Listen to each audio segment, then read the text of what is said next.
Welcome back for the second day of the BioStock Life Science Summit here from BioStock Studio at Medicon Village in Lund, Sweden. We have a very full day ahead of us, and if you did by any chance miss yesterday's program, you can always find it at biostock.se.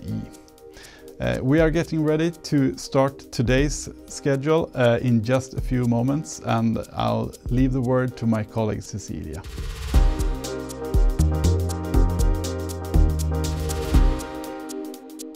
Then I'm joined in the studio by Anders Månsson, CEO of RhoVac. Welcome, Anders, and please go ahead. Thank you. So welcome everybody to the RhoVac presentation. My name is Anders Månsson and I'm the CEO of the company. RhoVac is a company that specializes in immuno-oncology, and we have an exciting drug candidate which is already in phase 2b. It is a candidate that is applied in an adjuvant setting with an aim to prevent cancer recurrence. We do this by targeting migrant metastatic cancer cells, potentially of several cancer types and tissue types, after primary tumor therapy and before the formation of metastatic tumors, thereby avoiding the tumor defense lines and avoiding the cold tumor traps. As I said, our product is in clinical stage phase 2b in prostate cancer. We treat patients with biochemical recurrence after initial therapy. We do have a fast-track designation by the FDA in this indication, and we are backed financially by the European Innovation Council in the Horizon 2020 program. We will be looking for a partner, a licensed partner, or potentially an acquisition partner after study conclusion in mid-2022. The antigen that we're using for our therapy is RhoC, as is also depicted in our logo. Let's examine the story behind this antigen. RhoVac was founded about a decade ago, and already back in 2009, the US National Cancer Institute ranked RhoC as a prioritized cancer antigen, citing it as being ideal for cancer vaccine development. This was based on prior studies showing that in normal cells, RhoC is silenced and has no interaction with the immune system, while with metastatic potential cells, RhoC is overexpressed and the immune system can identify these cells as foreign and eliminate them. And to the right in this slide, you will see a diagram. The x-axis is effector target cell ratio, and the y-axis is the ability to lyse these cells. So it's essentially a dose response curve. And what is interesting in this diagram is that we've tried this with different types of cancer cells and different types of tissues. And you can see in the diagram that there is no significant difference between the different types of cancers and tissues. So we think that we have here a potentially tissue agnostic treatment concept. If we move to the left of the slide again, in 2012 it was concluded that overexpression of RhoC in metastatic cancer cells was shown in a majority of cancer types, signifying that this has a potentially great potential, and also in several types of cancer stem cells. And then in 2019, it was concluded that RhoC has an indispensable role in metastases and that it regulates cancer stem cells. And in this article, they also cited that RhoC seems to be an ideal druggable target, which we're essentially basing RhoVac on. So our conclusion from this is that RhoC targeted T-cell activation is a potentially tissue agnostic therapy concept aimed specifically at metastatic cancer cells.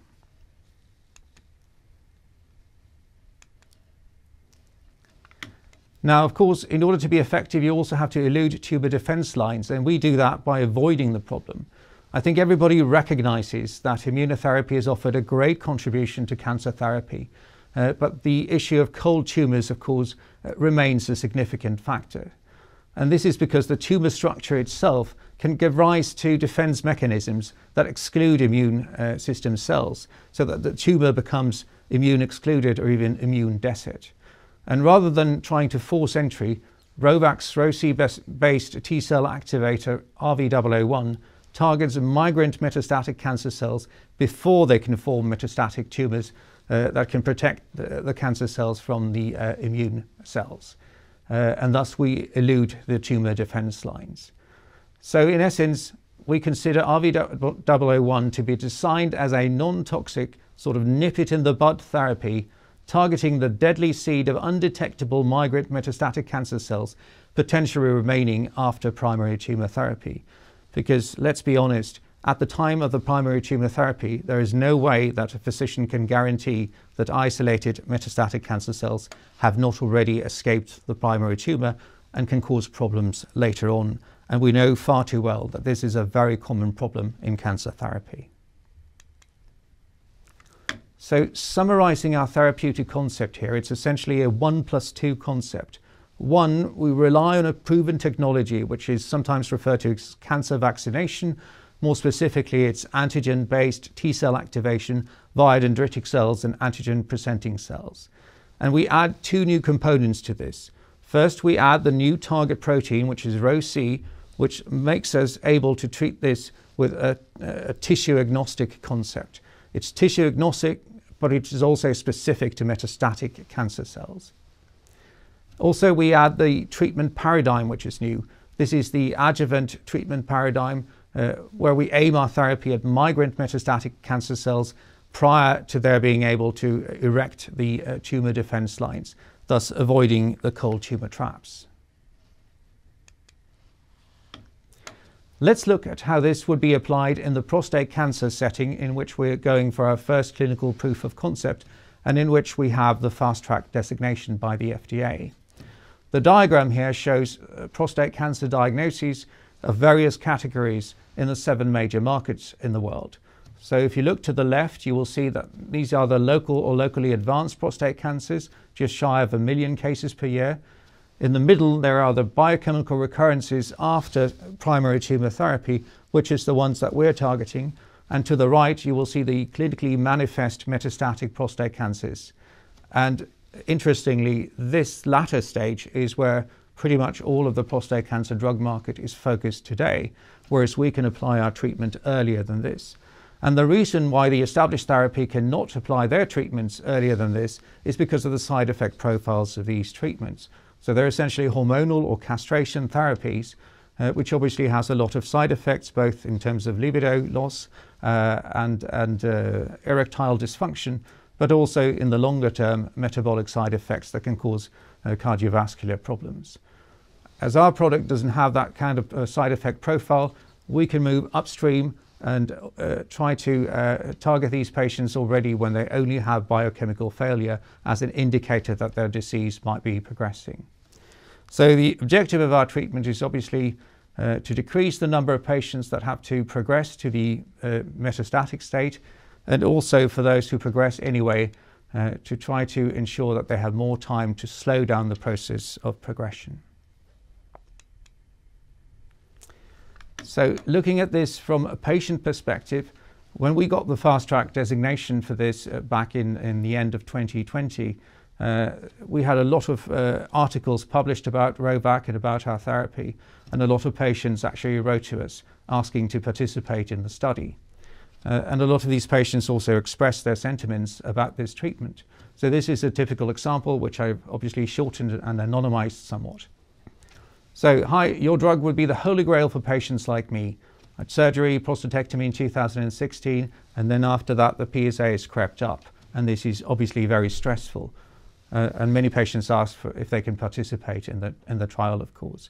But this is exactly the problem. In many types of cancer, there are adjuvant treatments to prevent the progression into metastatic state after primary tumour therapy.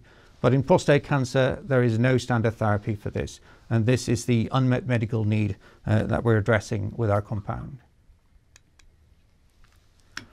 Let's look at the results that we have so far. So these are the phase 1/2 results from a study that we did in 2018 and had a 1-year follow-up that concluded in 2019. So this is a study of 22 patients. We used 11 injections over about 30 weeks. And the patients reported only very mild, which is grade 2 or less, reversible injection site reactions, which we attribute to the adjuvant effect. So this is essentially very mild side effects. And in terms of the results, we also had significant and long-lasting RhoC-specific and relevant immune response in 86% of the patients. And this was 86% of the patients after the final injection, but also 86% of the patients a year after the final injection, so that we know it's long lasting. So our conclusion here is that RV001 was proven safe, well tolerated and effective in inducing the targeted immune response. And results also indicated that disease progression may be postponed, and this is obviously to be confirmed by the much larger and currently ongoing phase 2b trial, which is placebo-controlled. So let's examine what we study in the phase 2b study. This is again a larger study, 180 patients across 40 centers in Europe and the US. And we used 12 injections, so we've added a booster injection to make sure that this is really an immunization that stays for a long while. Our aim is to prevent progression in prostate cancer in patients with biochemical failure after curative intent therapy, and this is both radical prostatectomy and definitive radiation therapy. We aim to finalize recruitment in Q3 in 2021 and conclude the study and compute results mid-2022. So looking at expansion potential from this. So again, the first targeted proof of concept is preventing progression and clinical prostate cancer recurrence in patients with biochemical recurrence, i.e. a rising PSA.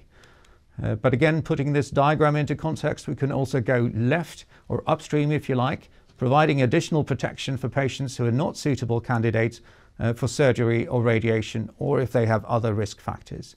But we can also go right in this diagram and possibly apply our treatment as a combination therapy with ADT or hormonal treatment in late-stage patients so as to combat also non-hormone sensitive metastatic cells. Because the problem with hormonal therapy is, of course, that it targets only hormonal sensitive cells, whereas our treatment doesn't discriminate. So the combination of the two might actually provide a more long-lasting, effective treatment. But of course, since our treatment concept is potentially tissue agnostic, the major expansion possibility might lie in other cancers. As we are approaching late-stage development, we are being seen, being put up on the radar screens of analysts surveying the prostate cancer market. And as you can see here from one of the analysts called Delve Insight, our product is forecast to have a turnover of about $1 billion. Now, important to notice with this is only in the currently targeted prostate cancer indication. Obviously, if we expand within prostate cancer or even outside of prostate cancer, this number will be even greater. We're also analyzed by third parties, for example, Edison Group, and they have a risk-adjusted valuation of our company of 1.3 billion Swedish crowns, or the equivalent of 130 million euros. And this valuation is also based on sales potential and benchmark licensing deals with the risk adjustment applied. And the analysis consider the value only in the currently studied prostate cancer indication. So any expansion will of course increase the value here. This slide looks at the timelines for RhoVac going forward. It's divided into a yellowish section and a grey section, which is more background projects. But the key projects is, of course, the finalization of our phase 2 development program, where, as I said, we aim at recruiting all patients by Q3 of this year, and then completing the treatment of these recruited patients by mid-2022. And then we'll transfer immediately into a final negotiation stage with those companies interested in this. We do have a dialogue with about 20 companies today. If you're interested, please join that group of companies. In the background, we can highlight perhaps that we're doing a further follow-up study to the phase 1/2 patients. This is now 3 years after their study conclusion, so it will be interesting to see how they're doing. We're also repeating some preclinical work and doing more preclinical work in terms of mapping out the dose response in the other types of cancer as was shown previously. A few words perhaps on the people working in RhoVac. We've gone for very experienced people. Most of us have more than 25 years of experience in pharma and biotech, both from development and also from actually doing deals in this area. And we also have a very senior scientific advisory board, perhaps best exemplified by Professor Per Anders Abrahamsson, who used to be the Secretary General of the European Association of Urology. So summarising, we're targeting a very common type of cancer patient. It's the patient whose cancer might recur after initial treatment success. We all know that this is a very common type of patient. We elude the tumour defence lines by avoiding to treat tumours. We target migrant metastatic cells after primary tumour therapy, but before the forming of metastatic tumours. We have currently a large proof of concept based phase 2b study in prostate cancer. It's a study an indication for which we have fast track designation, and the results will be available mid-2022, after which we will seek a partnership for this. And we are endorsed by the FDA in the fast track designation, but also by the European Innovation Council financially. And again, it was considered a potential game changer for cancer therapy. And with this, I thank you very much for your attention, and I leave you with some contact details. Thank you very much. Well, thank you too, Anders, for a very interesting presentation. Let's talk a little bit about the clinical studies that you are doing. So in addition to the phase 2b study, you are also doing a follow-up of the phase 1/2 study. What are your hopes for that study?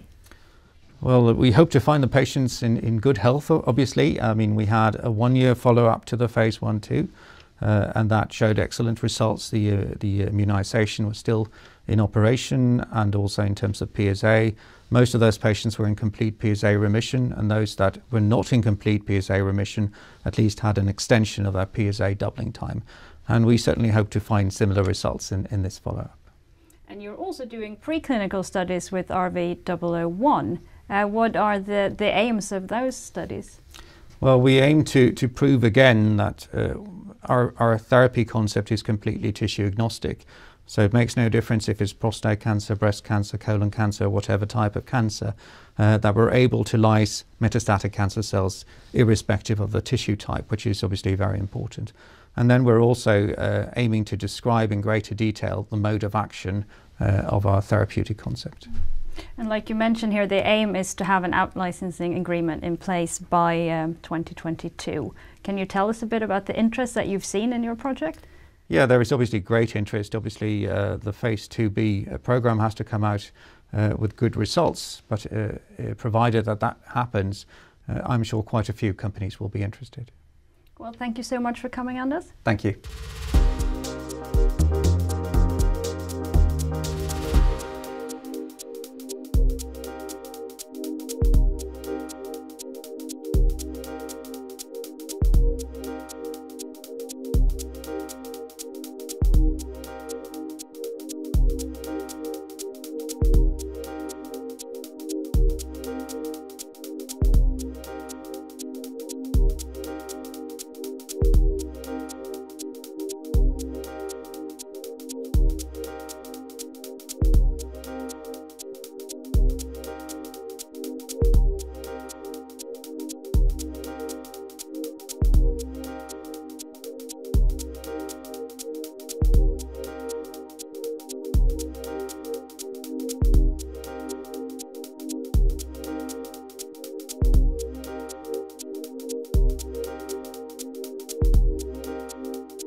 The next presenting company will be Stayble Therapeutics, and with us we have the CEO, Andreas Järvard. And welcome, Andreas, and I leave the word to you.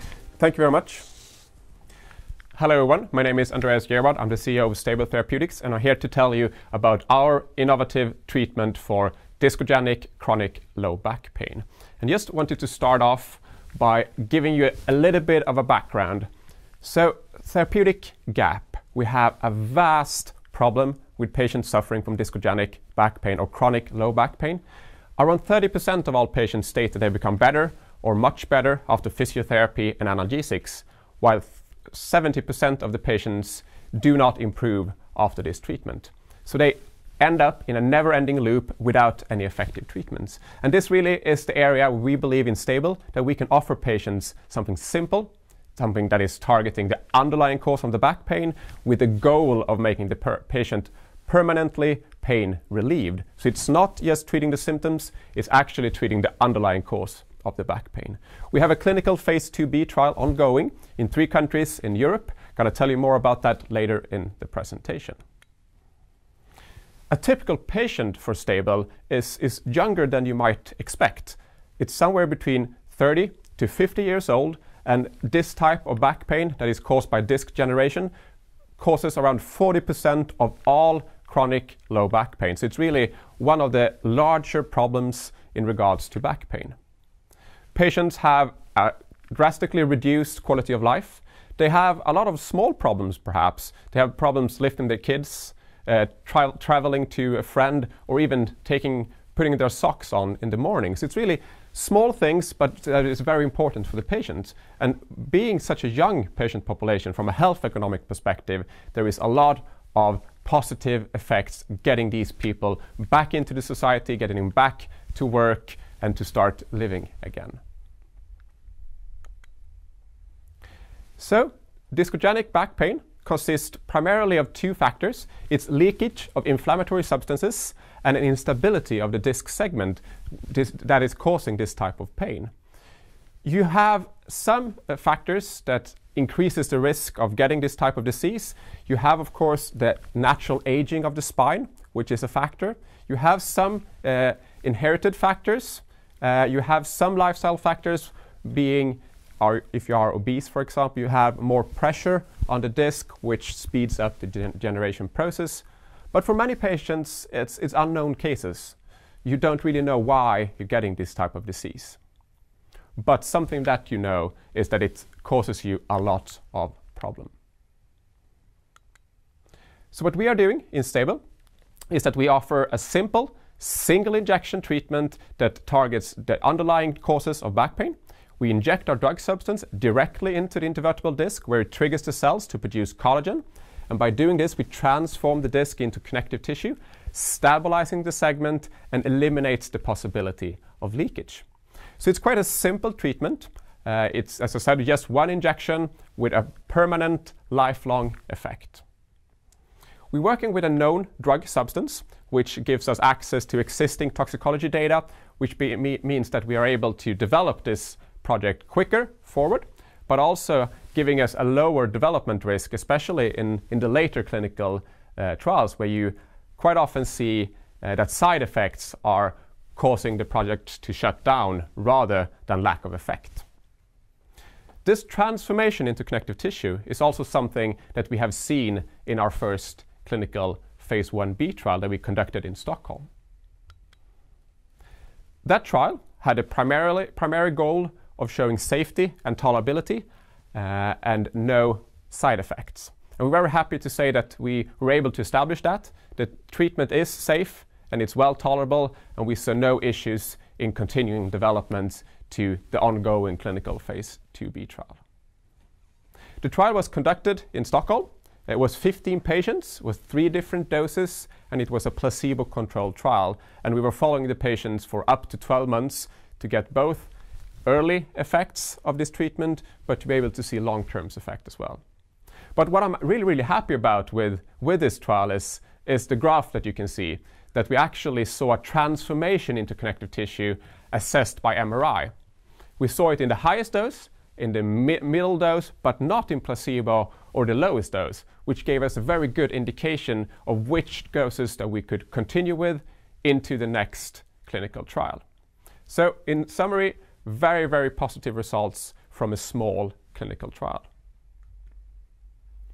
So we are currently having a clinical phase 2b trial ongoing. We have all the regulatory and ethical approvals in the 3 countries that we are conducting the trial, which is Russia, the Netherlands, and Spain.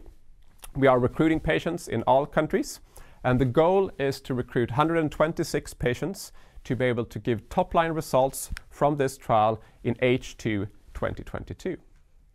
We're going to follow the patients for the same amount as in the phase 1, so up to 12 months.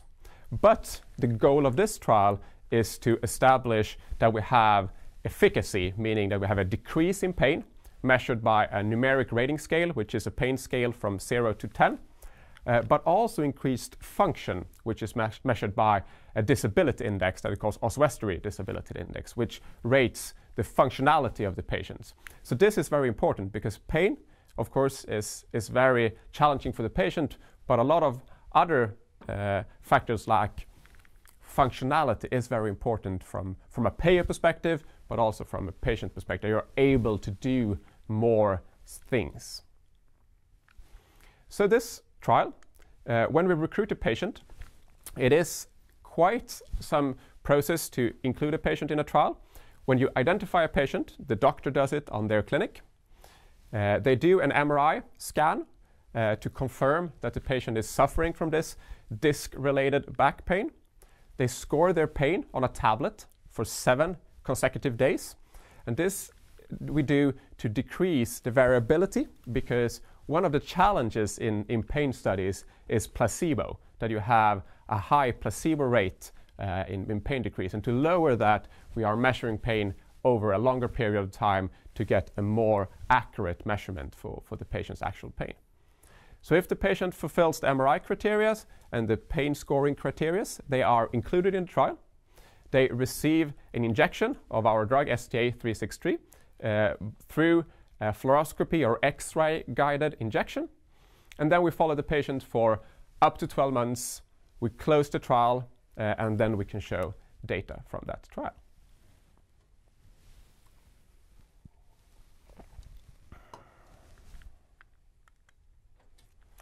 So, STA363, as I said, is based on a known drug substance. We're basing it on lactic acid, so it's very, very safe from that perspective. It also gives us access, as I said, to toxicology data, which lowers the development risk currently, but also in the later stage. It also gives great logistic aspects, because we have a good storage. We have up to 24 months in room temperature. And I think in a world that we are living in currently, we see a lot of challenges with transportation. We see a lot of challenges is that we need to consume the drug in a very limited amount of time. We don't have that challenge with our product. It's simple to handle, it's simple to store, it's simple to produce, and there are no issues in upscaling the production for the coming clinical development or the market introduction. We're going to register it as a pharmaceutical, and if you look in the US, it's going to be a 505(b)(2) pathway. So, moving on to the market. This is really a global major market opportunity. A lot of patients, as I was saying, are suffering without any effective treatments. And I think that really demonstrates in the prevalence that there is around 100 million patients currently suffering in the US, in EU5, and in Japan. And every year, around 11.5 million new cases are getting chronic disc-related back pain. And out of these patients, we believe that around 30% would be the initial target group for our injection-based treatment. And this is based to data from our clinical phase 1 trial, where we saw, based on MRI images, that this patient group is most suitable for our injection. And we are focusing on patients quite early in their disease progression. So when you fail physiotherapy and analgesics, Stayble will be the second line treatment option. So we aim to focus quite early in the development of the patient's disease. So, competition-wise, Stayble has a unique product with unique capabilities, and available on the market today, there are nothing that targeting the underlying cause in the way that we are doing. You have analgesics, you have physiotherapy, you have spinal surgery that is available for a very, very limited number of patients with a lot of side effects and of course a high cost. So competition for us lays in other research-based companies and primarily within stem cell companies.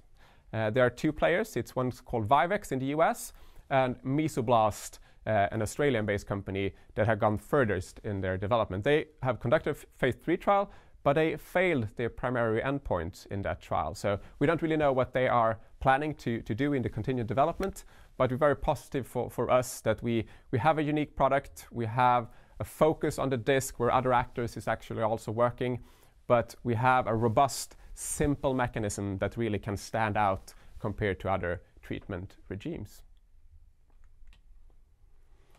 We have a very good team. It's a broad experience from early stage development all the way to commercialization and product launch. Very happy as well that we have during this year we have expanded the team. We have recruited Sarah Rickardson, that's going to work as CMC and regulatory affairs and really build the product development, prepare us for the coming steps in the pharmaceutical development. And we have also expanded our advisory board with 3 key opinion leaders, 2 from the US and 1 from Europe, expanding the other advisors that we currently have. I'm very, very happy to have first-hand access to physicians in the 2 major markets for our development. So if we're going to summarize this, what makes Stayble unique? It's that we have something that can completely change how patients will be treated in the future. We have something that is targeting the underlying cause of the back pain with the goal of making the patient long-term pain relieved. We can really fill this huge medical gap and be a second-line treatment where current treatment fails. We have shown that in our first trial that we can achieve this transformation, so we have proof of principle, proof of mechanism.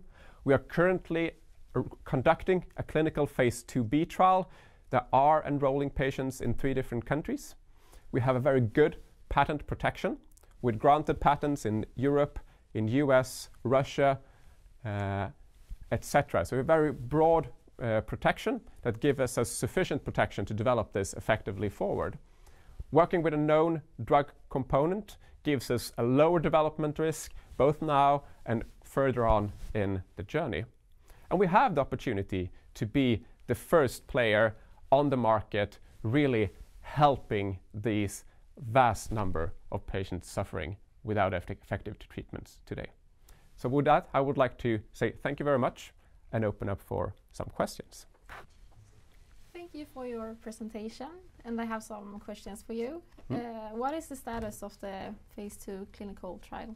So the phase 2 clinical trial is currently enrolling patients in all the 3 countries. We have worked extensively broadening the network, so we have more clinics than we initially planned for. We have also worked with referral clinics, so we have a large number of clinics that send patients to the clinics where they could be injected. So we have a very positive feeling about the trial. The investigators are very motivated. They would like to find patients, but of course we need to be humble that we are working in an environment with COVID that makes it more challenging. Chronic low back pain is not an acute condition, which makes the patient flow lower than it would of course be in a known non-COVID environment. But we see progress. We see positive indications from the clinics that the countries are slowly opening up again, and we're very hopeful for the coming 6 months to be able to speed up patient recruitment. And why aren't there more companies developing drugs for such a widespread disease as low back pain? I think that's a really good question, and it's a little bit of a challenging question as well. Low back pain is of course a vast problem. Pharmaceutical companies in the past has been focused a lot of symptoms. You have different types of painkillers and of course opioids, which have not had the best reputation because you have the abuse side of it. So people were moving away a little bit from it, and focusing only on symptoms makes it difficult for the patients because they would like to get better in the long term. And I think that's opened up for new players like ourselves that are more innovative, have a little bit of a different approach that can actually target the underlying cause. Placebo, of course, is also one of the challenges with pain trials. You're working with patient-reported outcomes, so it's a subjective measurement. We work a lot with that, trying to, as I said, lower the placebo response, but also trying to educate personnel, patients to be able to become better pain reporters to lower the placebo effect. So I think there are a couple of tricks that you can use to be able to get better data, get better trials, and really grasp this market opportunity. And where do you see Stayble in a few years? I think our focus is now, of course, on the conduction of the clinical phase 2b trial. That's where all our main resources are going to. But we see that after we have demonstrated, hopefully, positive results from the trial, that we see, of course, a clinical phase 3 trial and then a market launch. And we believe that we should do it together with a partner. We are out meeting a lot of potential partners at different conferences. We see a high interest in Stayble's concept and what we are doing. And we would like to co-develop with a partner through the coming development so that we have a strong position to really grasp this opportunity, but also to maximize the opportunity of going quick forward. Thank you for coming here today, Andreas. Thank you.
Then we are joined by Erik Schindman, the CEO of Sprint Bioscience. Welcome, Erik, and please go ahead with your presentation. Thank you so much. So happy to be here and happy to get this opportunity to present Sprint Bioscience, a very exciting company to you. Sprint Bioscience is about delivering breakthrough oncology drug candidates. I joined as the CEO a couple of months ago, March 1st, and I've been really impressed by what the company has accomplished to date, and I will talk to you about this. This summarizes the main points. It's about delivering value from our oncology drug projects. We have 2 out-licensed projects with potential revenues of some $470 million in milestones, and on top of that also royalties when there are drugs on the market. In addition to that, in the portfolio there are 3 partnering projects in development. The furthest project in development is in discussions with potential partners. We have the capacity to deliver 1 new preclinical project per year to add to that portfolio. And the reason for this is a very effective organization where we can develop from start, identifying a novel, very commercially attractive target 4 times faster, attractive, high quality projects that are of interest to potential partners, and at a cost which is 1/4 compared to the industry. We have a de-risked business model where we out-license these programs at the preclinical stage, and that allows us to have multiple projects in our portfolio. And to date, we've delivered some revenues of 123 million Swedish crowns from this portfolio. We have a cash at the end of March of 13.3 million Swedish, a market cap of about 100 million Swedish. This is a summary of our pipeline. Petra-01 is licensed by Hybricell. This company is very focused on cancer treatment, has 3 programs in clinical development, and in our minds, a very suitable partner to take this program further.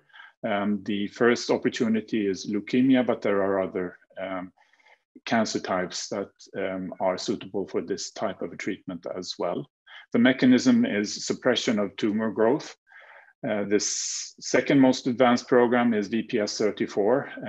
In this program, we're targeting partners. We are in discussions with several potential partners.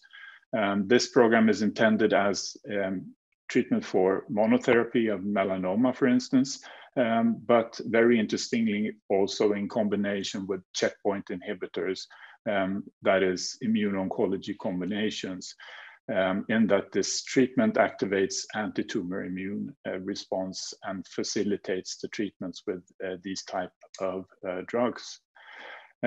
We have also a NASH program out-licensed to LG Chem, and this program reduces fat uptake and inflammation in NASH disease, that is fatty liver disease.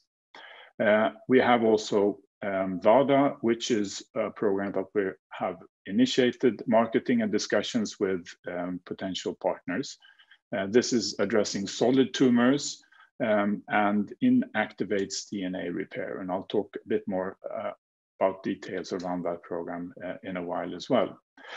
DISA is an earlier program approaching the stage where we find it suitable for initiating partnering meetings and partnering discussions, and that will start towards the end of this year. And this is a program which inactivates immune suppression. So we have to date 3 licensing agreements, which we strongly believe validates our pipeline quality. Bayer licensed 1 program for tumor metabolism, and the total value of that was 190 million euros. We got some upfront of 3 million euros, this has been closed down due to target devalidation. The hybrid program is worth in total some $240 million in terms of the milestones, and on top of that, the royalties. So far, we've received some $5 million, and in the LG Chem NASH program, the value of the milestones is some 230 million. We received so far 5.5 million, and on top of that, in this case, also royalties. So a bit more about the Petra program.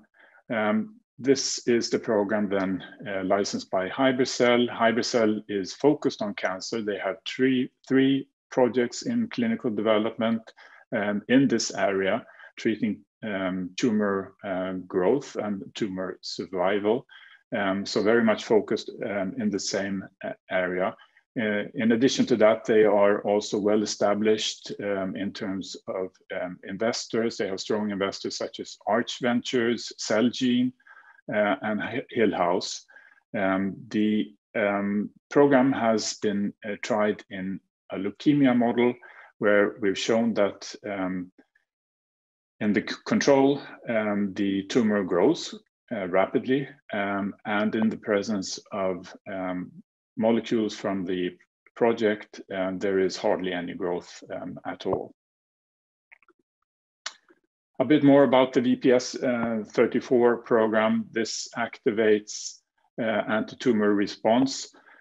So what it does is it turns cold tumors that are resistant to immune therapy into hot tumors, which does respond to immunotherapy. And the reason it does that is that by inhibiting the target protein VPS34, the tumor is invaded by immune cells, that is T cells and natural killer cells, allowing for the immune system to become active. And this is also the reason for why checkpoint inhibitors will be more effective in the presence of this type of a treatment. In fact, we've actually shown this in a melanoma model where the inactive treatment, the tumor grows with a checkpoint inhibitor alone. There is suppression of the growth. With a molecule from our project, you have a more effective stop of growth, and the combination is even better. So there's a synergistic effect of the combination treatment. And this opens up a huge market, obviously. The current projected immuno-oncology checkpoint inhibitor market is some 45 billion by 2025. And even so, the benefit is only 13% of the cancer population, and at least 1/3 of the population will not have a benefit from the checkpoint inhibitors just because the tumor cells are smart enough to turn off the immune system. So obviously there's a great opportunity with a compound like from the VPS34 program, which would actually make the tumors hot and addressable by immuno-oncology treatment. The malignant melanoma market by itself is has an addressable market projected 2028 of some close to $8 billion. And as said, in for this project, we are in discussions with potential partners.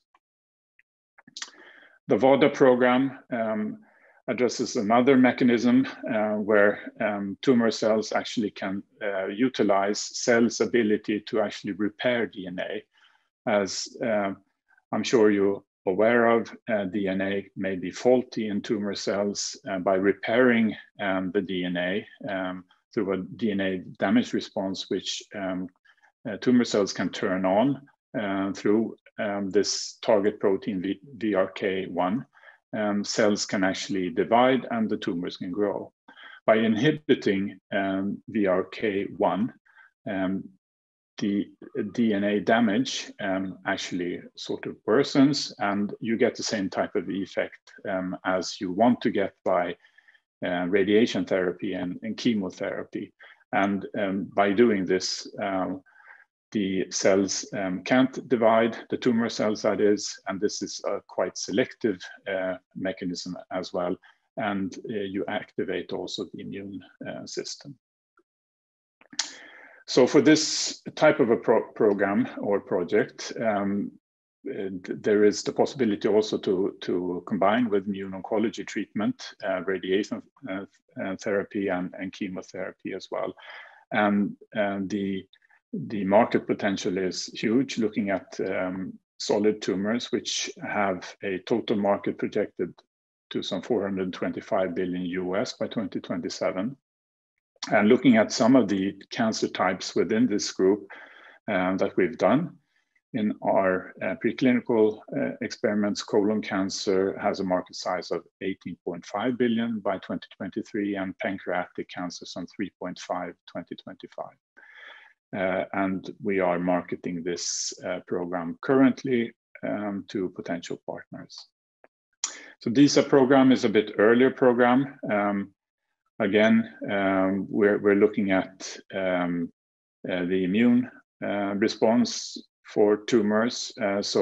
Tumor cells through this target protein actually can suppress the immune system, so the immune system doesn't recognize that these are tumor cells rather than ordinary cells. By turning off this protein, the immune system gets activated and recognize the tumor cells and actually fight the cancer. And also in this project, there's the potential to combine with immune oncology, radiation, and chemotherapy as well, addressing various types of solid tumors. The goal is making to start marketing this to a partner by Q4 2021. The NASH program then out-licensed to LG Chem. NASH is fatty liver, and there are different stages of fatty liver, as I'm sure you're aware of. Due to our lifestyle and eating habits, our current eating habits, we have a prevalence of fatty liver of about 25%, and that is actually without any involvement of alcohol. So we have an increased fat uptake and an inflammation that follows that, leading to fibrosis and then cirrhosis and liver cancer. And this is becoming a more common disease. NASH, which is when you have fibrosis as well, is some 3 to 5% of the population, and a huge market size with no approved drugs at this stage. The program has shown to limit the fatty uptake and inflammation in models of this disease, and is currently undergoing further preclinical experiments before deciding to move this into clinical development. So a couple of words about our business model then. The company is focused on the early stage of development. We are well equipped to discover early, very interesting novel target proteins through our very broad academic and industry network. And this allows us to identify very interesting novel targets that are both scientifically validated, have a medical need, and a very high commercial potential, in that these are of great interest to potential partners.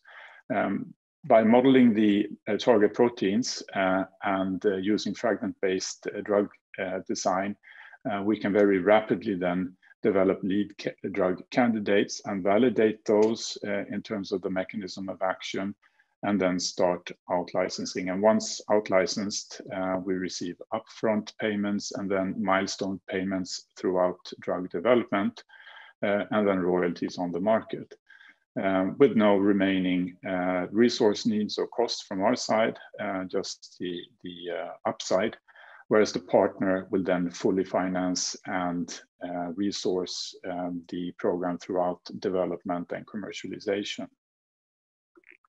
So this leads, as our portfolio is expanding with the current programs, and then having those who are not out-licensed, licensed, and then adding new programs to a huge potential upside of revenue streams.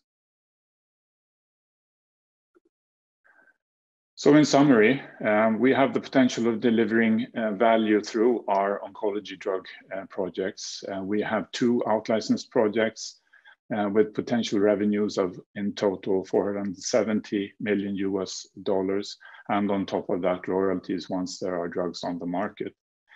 We have 3 partnering projects in development. The most advanced one, we have current ongoing discussions with potential partners. And we have 1 new preclinical project per year capacity, adding to the programs that are already in the portfolio. And we can do that through our very effective process and understanding of the potential in novel targets, and developing then molecules that address those targets 4 times faster and at a cost that is 1/4 of the industry average as well. So we have currently a very de-risked business model, and the business model allows us to have multiple shots at goal in actually delivering very attractive upsides and in the milestones and then royalties, and so far has delivered revenue streams of 123 million Swedish crowns. So with that, I thank you very much for your attention. Well, thank you so much, Erik. And we have a couple of questions for you just to round off.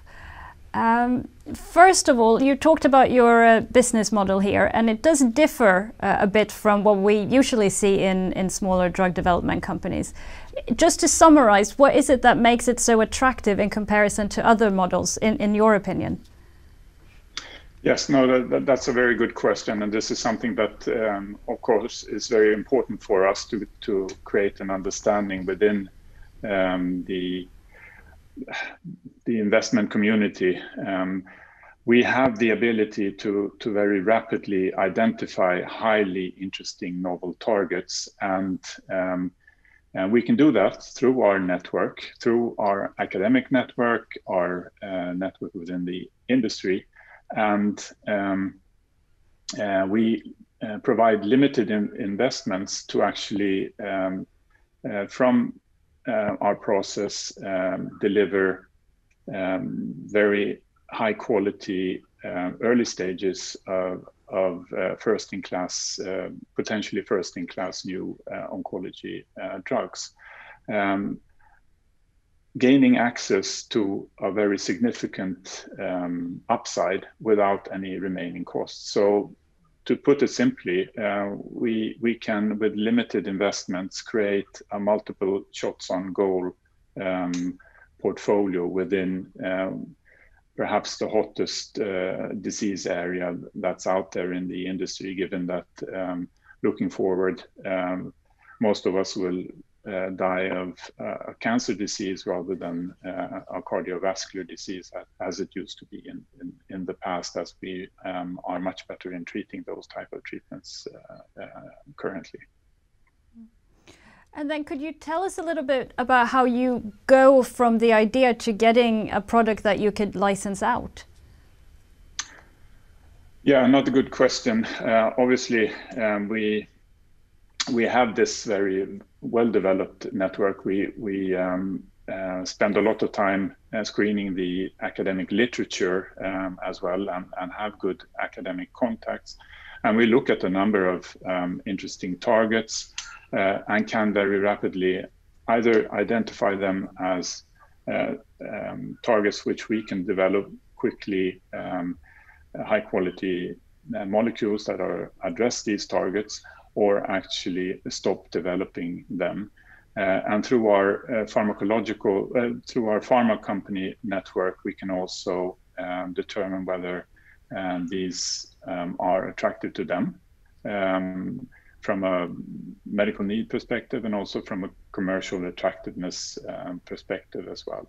So with that, we have high quality molecules that we believe there is great interest, and we, through the interactions with the potential industry partners as well, we can also do the right type of experiments and validations, making the programs even more attractive to the potential partners. Well, finally then, what do you see as the most important activities for this year? For Spinpro Bioscience, obviously it is continuing to make sure that we have the optimal financing of the company. I would add to that also communication. This is one example of an important communication from the company, building an understanding of our business model, what we're trying to accomplish, the possibility of actually delivering value from the portfolio that is both maturing and expanding. And I would say, as a third point, to actually deliver upon the opportunities in terms of the out-licensed programs, as well as those that are approaching licensing agreements as well. Well, it sounds like you have an exciting year ahead of you, and thank you so much for taking the time to join us. Thank you.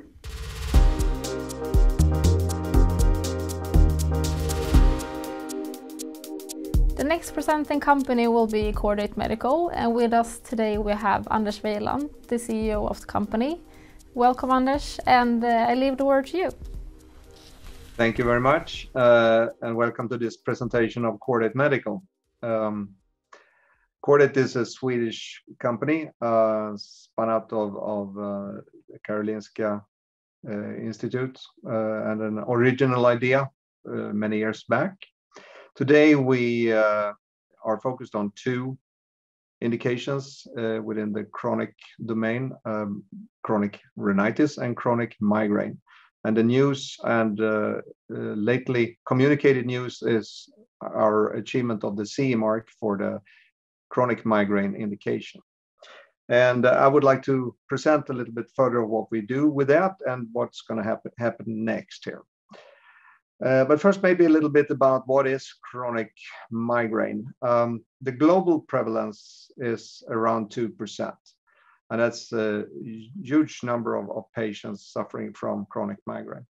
The definition of chronic migraine is that you have more than 15 days of headache per month, whereof 8 contains episodes of migraine attacks.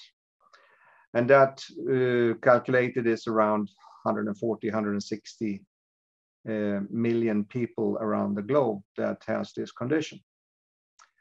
Chronic migraine, if you look at the Swedish statistics, costs an average 120,000 Swedish crowns. That's about 12,000 euros, or equivalent in dollars, of course, per year. It is divided 20% for healthcare costs and then 80% on production loss, because during this condition and with this large number of days that you are incapacitated, then of course you cannot work or work properly. Above this, you have also the prevalence for migraine at large, chronic and episodic migraine. Many of us have suffered from that during our lives, of course. That prevalence in Sweden is around 13%. It's far more common by women than by men. So this is a global condition, and it's a lot of people suffering from this. What do you do today in healthcare to treat migraine in general? A lot of the treatment options have a rather low response rate, and that is across the board, regardless of which modality do you actually try to help the patient with. It usually starts with acute treatment while you have an episode or while you have your heavy headache.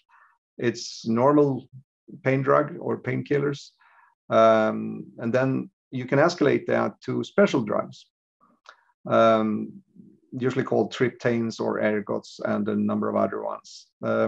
Lately, there has been additions to preventive therapy. That is then, of course, something that can lower your number of headache days over time.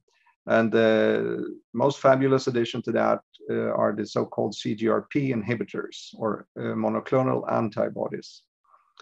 It's a rather effective, but also rather costly treatment. In addition to that, many patients also use Botox injections around the face and head. A normal routine is to do that every 12th week or 4 times a year. And it starts with different programs from 31 injections up to a little over 40 injections around the head, depending on who is treating you. And there are also a number of other drugs that can be used, all of them with various response and also various side effect profiles. What we do is something different. KOS, or kinetic oscillation stimulation, KOS in short, is a treatment that demonstrates in trials very few or actually no or none unexpected side effects. It's not a drug, it's not surgery. It is a stimulation of the mucosa and the neural ends in the mucosa of the nose. And therefore it is sorted under what's called neurostimulation. And so that is our technical field. It also has demonstrated the preventive effect over some time, which is good. So it's sorted in under the preventive treatment options. This procedure is very simple to learn for anybody skilled in healthcare. Usually it's performed by a registered nurse.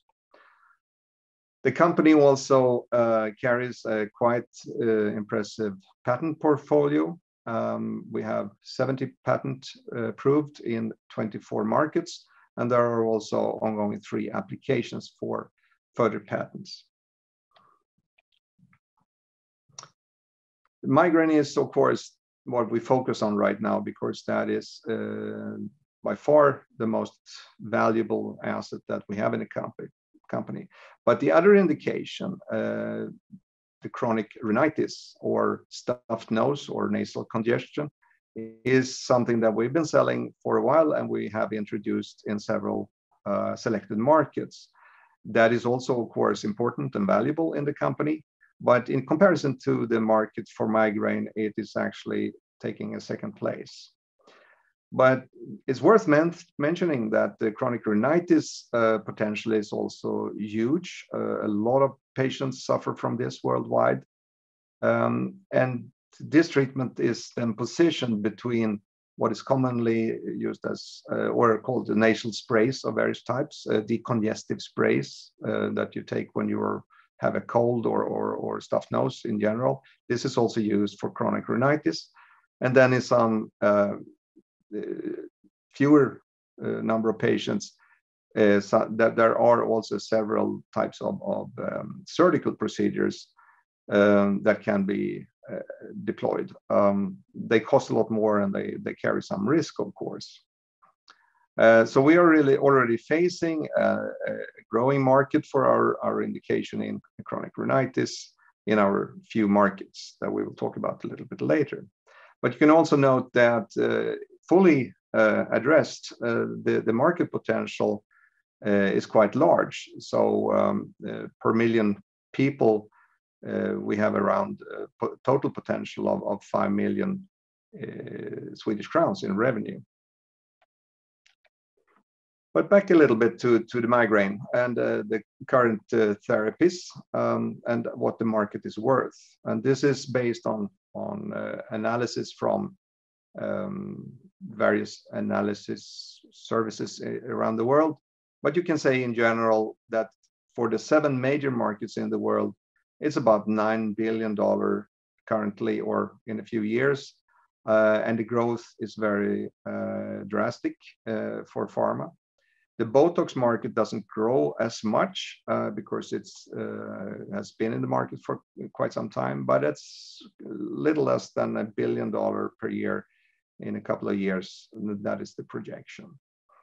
MedTech, and certainly then for neuromodulation, the industry that we belong to, you have also an impressive revenue, but that is mostly for implanted neuromodulators, various types of pacemakers for neurostimulation concerning chronic pain and depression and Parkinson, etc. And that is estimated to reach approximately $8 billion in 4 years' time. So it's rather rich, but we have focused on a few markets in order to build our case, and you can see them here on the map. That is still a population of about 200 million people. And if you use the prevalences for these conditions that I talked about, you can see that we can address quite a large number of patients already on these small market selections. And this is where we focus our efforts right now. And the reason for this is the strategy for us is first and foremost to build a proof of concept in market so that we can demonstrate that this technology and this treatment can be sold even by a small company like us. A second strategy is, of course, to finalize the ongoing clinical study for migraine. And we will do all this in order to build a solid exit case, which is also clearly communicated strategy from the company. And it can be portrayed like this, that we on the left side here build 3 checkboxes that we know is necessary for a successful exit. A good IPR portfolio, which we do have. We build on the proof of concept to demonstrate that it's sellable. And we need also scientific evidence in terms of results from clinical studies to underpin this value. On the right side, excuse me, you can see how we do that build up of the proof of concept. It's actually by engaging patients and also early on private healthcare providers to later gain acceptance in a few markets and then lead over to public healthcare provision and also in some cases probably reimbursement or insurance decisions to finance this kind of treatment. So this is how we build the value for our shareholders and to get that value affirmed, which is of course the essential portion of building an exit case. So this very simple picture actually demonstrates how our entire strategy is planned. And we are far ahead in this. The last thing to do is of course to finalize the migraine study, which will happen sometime this fall. And we are already engaged in now building the proof of concept in the market. And this, of course, has been accelerated as we, I wouldn't say surprisingly, but with a relatively low probability managed to clear our CE mark for the migraine condition just a few weeks ago, which was communicated. We have plans and preparations in place, but they will now be accelerated so that we can get to the market and start selling the migraine indication. All our distributors are prepared for this, but we have to kick in a higher gear now, and that's undergoing as we speak. The effect of this will of course be seen, but as always with life science in general and medtech in particular, it will take time to build a market impact. The importance for us is to have an impact that is measurable in those markets that we have selected. So that is the short version of the presentation of Chordate and all that I wanted to give you today. So now, Olivia, it's back to your questions. Thank you for your presentation, Anders. And yeah, I have some questions for you. Can you say something about the importance of the CE marking in chronic migraine? Well, I mean, it is the one sole thing that we've been working so hard to achieve for so many years now. It is, of course, necessary to be able to or allowed to market and sell your products on the market. And it's just that we succeeded to do this with our plan B, if you want, based on the interim data. That has been a fantastic achievement by the team. Our plan A, which was more probable, was that we would have to wait for the full study results, and that we would then do the CE mark routine under the new MDR regiment. But now we cleared this before, so I can't exaggerate the importance of having this made so early. It's basically a good year or more earlier than even our highest hopes were set at. So we are all of a sudden in a situation where we're a year plus ahead of our schedule. Yeah, very exciting. And your plan is to finish the migraine study after the summer. What do you hope to be able to communicate from the study? Well, I mean, the pandemic situation has, of course, as communicated, shifted this forward constantly. Now we see the end of that mess, and we are actually looking forward now to have a much higher production from our testing sites, both in Finland and Germany. So when that is done, we will communicate the general outcome of the study and then immediately prepare a manuscript for a scientific article with the help of our scientists that are engaged in the study. And of course, that article is quite important for us. It will become a great sales tool for our salespeople with our distributors. And it's also going to be good in discussions with various reimbursement entities that will decide about how to reimburse this treatment. So the study is still very important, even though we are not in the situation where it's absolutely crucial, as the CE mark is already achieved. And which milestones are you most looking forward to achieving in the near future?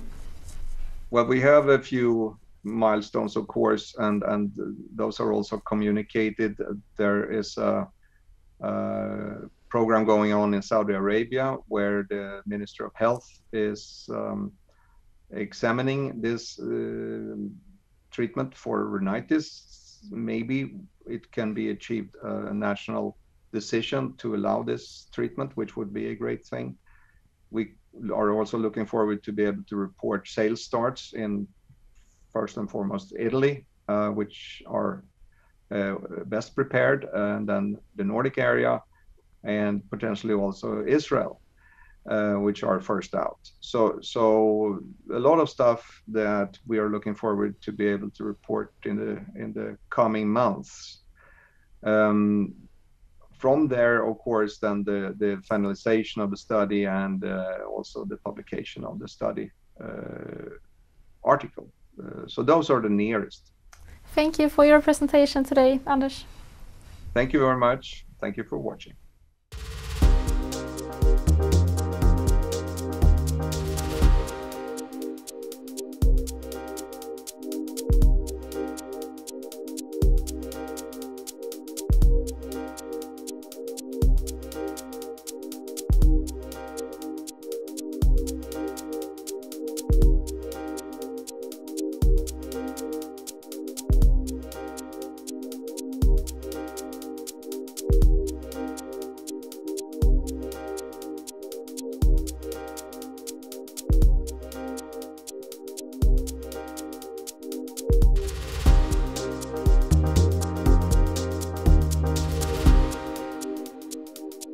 And now, via link, we have with us Curasight and CEO Ulrich Krasilnikov. Welcome, Ulrich, and please go ahead with the presentation. Thank you very much for being invited to this BioStock Life Science Summit. My name is Ulrich Krasilnikov, and I am CEO of Curasight, and I will take you through this presentation. Just a short disclaimer about the forward-looking statements, that we are not able to predict every statement in this. We have some highlights also for all the new shareholders. Actually, Curasight is a clinical phase 2 company founded back in 2013. It's based on more than 10 years research at Rigshospitalet in Copenhagen. And we have developed actually a platform within imaging of several cancer types, which is named uTrace. It is a broad clinical testing, and actually right now we are testing it in 8 ongoing or completed phase 2 clinical trials. We have completed breast cancer and prostate cancer, and the third one in brain cancer is expected to be completed very soon. We have tested uTrace in more than 400 patients, and by that it is proven to be safe. So also a very de-risked case. Furthermore, we expect to tap into a rapidly growing market, which is expected to grow from around $6 billion in 2019, and it is expected to grow to around $30 billion in 2030. So very attractive also. We have a very strong IP position with a lot of patents, both issued in US, EU, and Canada, and Japan, both within the diagnostic part or the therapeutic part. So it also emphasizes the commercial strategy we have to go forward with. We got listed in October 2020 in order to raise around 95 million Danish crowns. It's around 130 million Swedish crowns. And by that, we expect to finance the phase 3 imaging study in brain cancer. And furthermore, we will develop the therapeutic option in brain cancer, but I will come back to that. Just some highlights after the IPO. I'll come back to them again, but first of all, we have initiated the preclinical study in brain cancer, and we have also extended the portfolio within the patents, granted patents, and furthermore, we have finalized a phase 2b study in prostate cancer within the diagnostic part. And finally, also this week, it was announced that we was awarded with 2 prizes in the Best IPO 2020 by the Independent IPO Guide. And one of the prizes was from the development in the stock price since the IPO, and the second one is within the quality category for the company, and also how the structure of the IPO was planned. Just to give you a view of the nuclear medicine market worldwide, as already announced, it's growing rapidly. And this is also based on that when we look at the therapy part, it grows approximately 30% a year. And that's also why the big pharma is now stepping into this area. If we look at the Curasight technology, then it's right now extensively tested across different cancer types. Right now, it's been tested in 8 different cancer types when we are talking about diagnosing the cancer, where we have completed breast cancer and prostate cancer. And then also we expect to, or will complete the brain cancer in this year. And go we have a look at the therapeutic part, then we have initiated the brain cancer in November last year, and expect to have the first results of that here in June. If we take a look at the brain cancer, why are we focusing on that? And that is definitely because there is a need for better therapy. Every year, around 65,000 new cases is coming up in US and Europe together, and around 10% of those cases are in children. The prognosis for the patients are very poor, as we expect that around after 12 to 14 months, around half of them are die or dead. And after 5 years, almost everyone is dead. So nothing has really happened within that area for the last decades. But we expect to have some improvements within this area. And why do we do that? Because what we actually can see here is at the left a normal MR scan. In the middle, we have a brain tumor. It's a gray area. And if you look at the right side, they have imaging with a PET uptake used by using our PET tracer uTrace. So the philosophy is what you see is also what we can treat. So actually we can imaging the disease. That is also the same technology we will use for uTreat. When we look at the principle within radiation or you could call it external radiation, then today you use external radiation, meaning that you radiate from outside in order to target the tumor. But in that, you also hamper the healthy tissue. If you take the picture at the right, then we expect to inject our compound through a vein, and then it will be circulated through the bloodstream, and then it will target the cancer cells if they express uTreat. And most of the cancer cells is expected to express UPAR, which is the biomarker we are going for. Another example is to show that if you have a brain tumor, that is the imaging at the left is how is used today. You have to irradiate from different angles in order to target the brain tumor. But in that respect, you also hamper the healthy tissue around the brain and also the eyes. And that very often, this is the limitation of how much radiation the patient can receive. If you look at the other picture, that is when we use our compound uTreat, then it expects only to hamper the tumor or be an uptake in the tumor. So that is the big difference that we will not hamper the healthy tissue. So how is the brain cancer market expected to be developed? First of all, it can be divided up in the imaging part and the therapeutic part. And if you look at the imaging part within the diagnostic part, then it's estimated around 200 million euro annually. And that is based on the cases we know right now, around 65,000 new cases each year, both in US and EU together.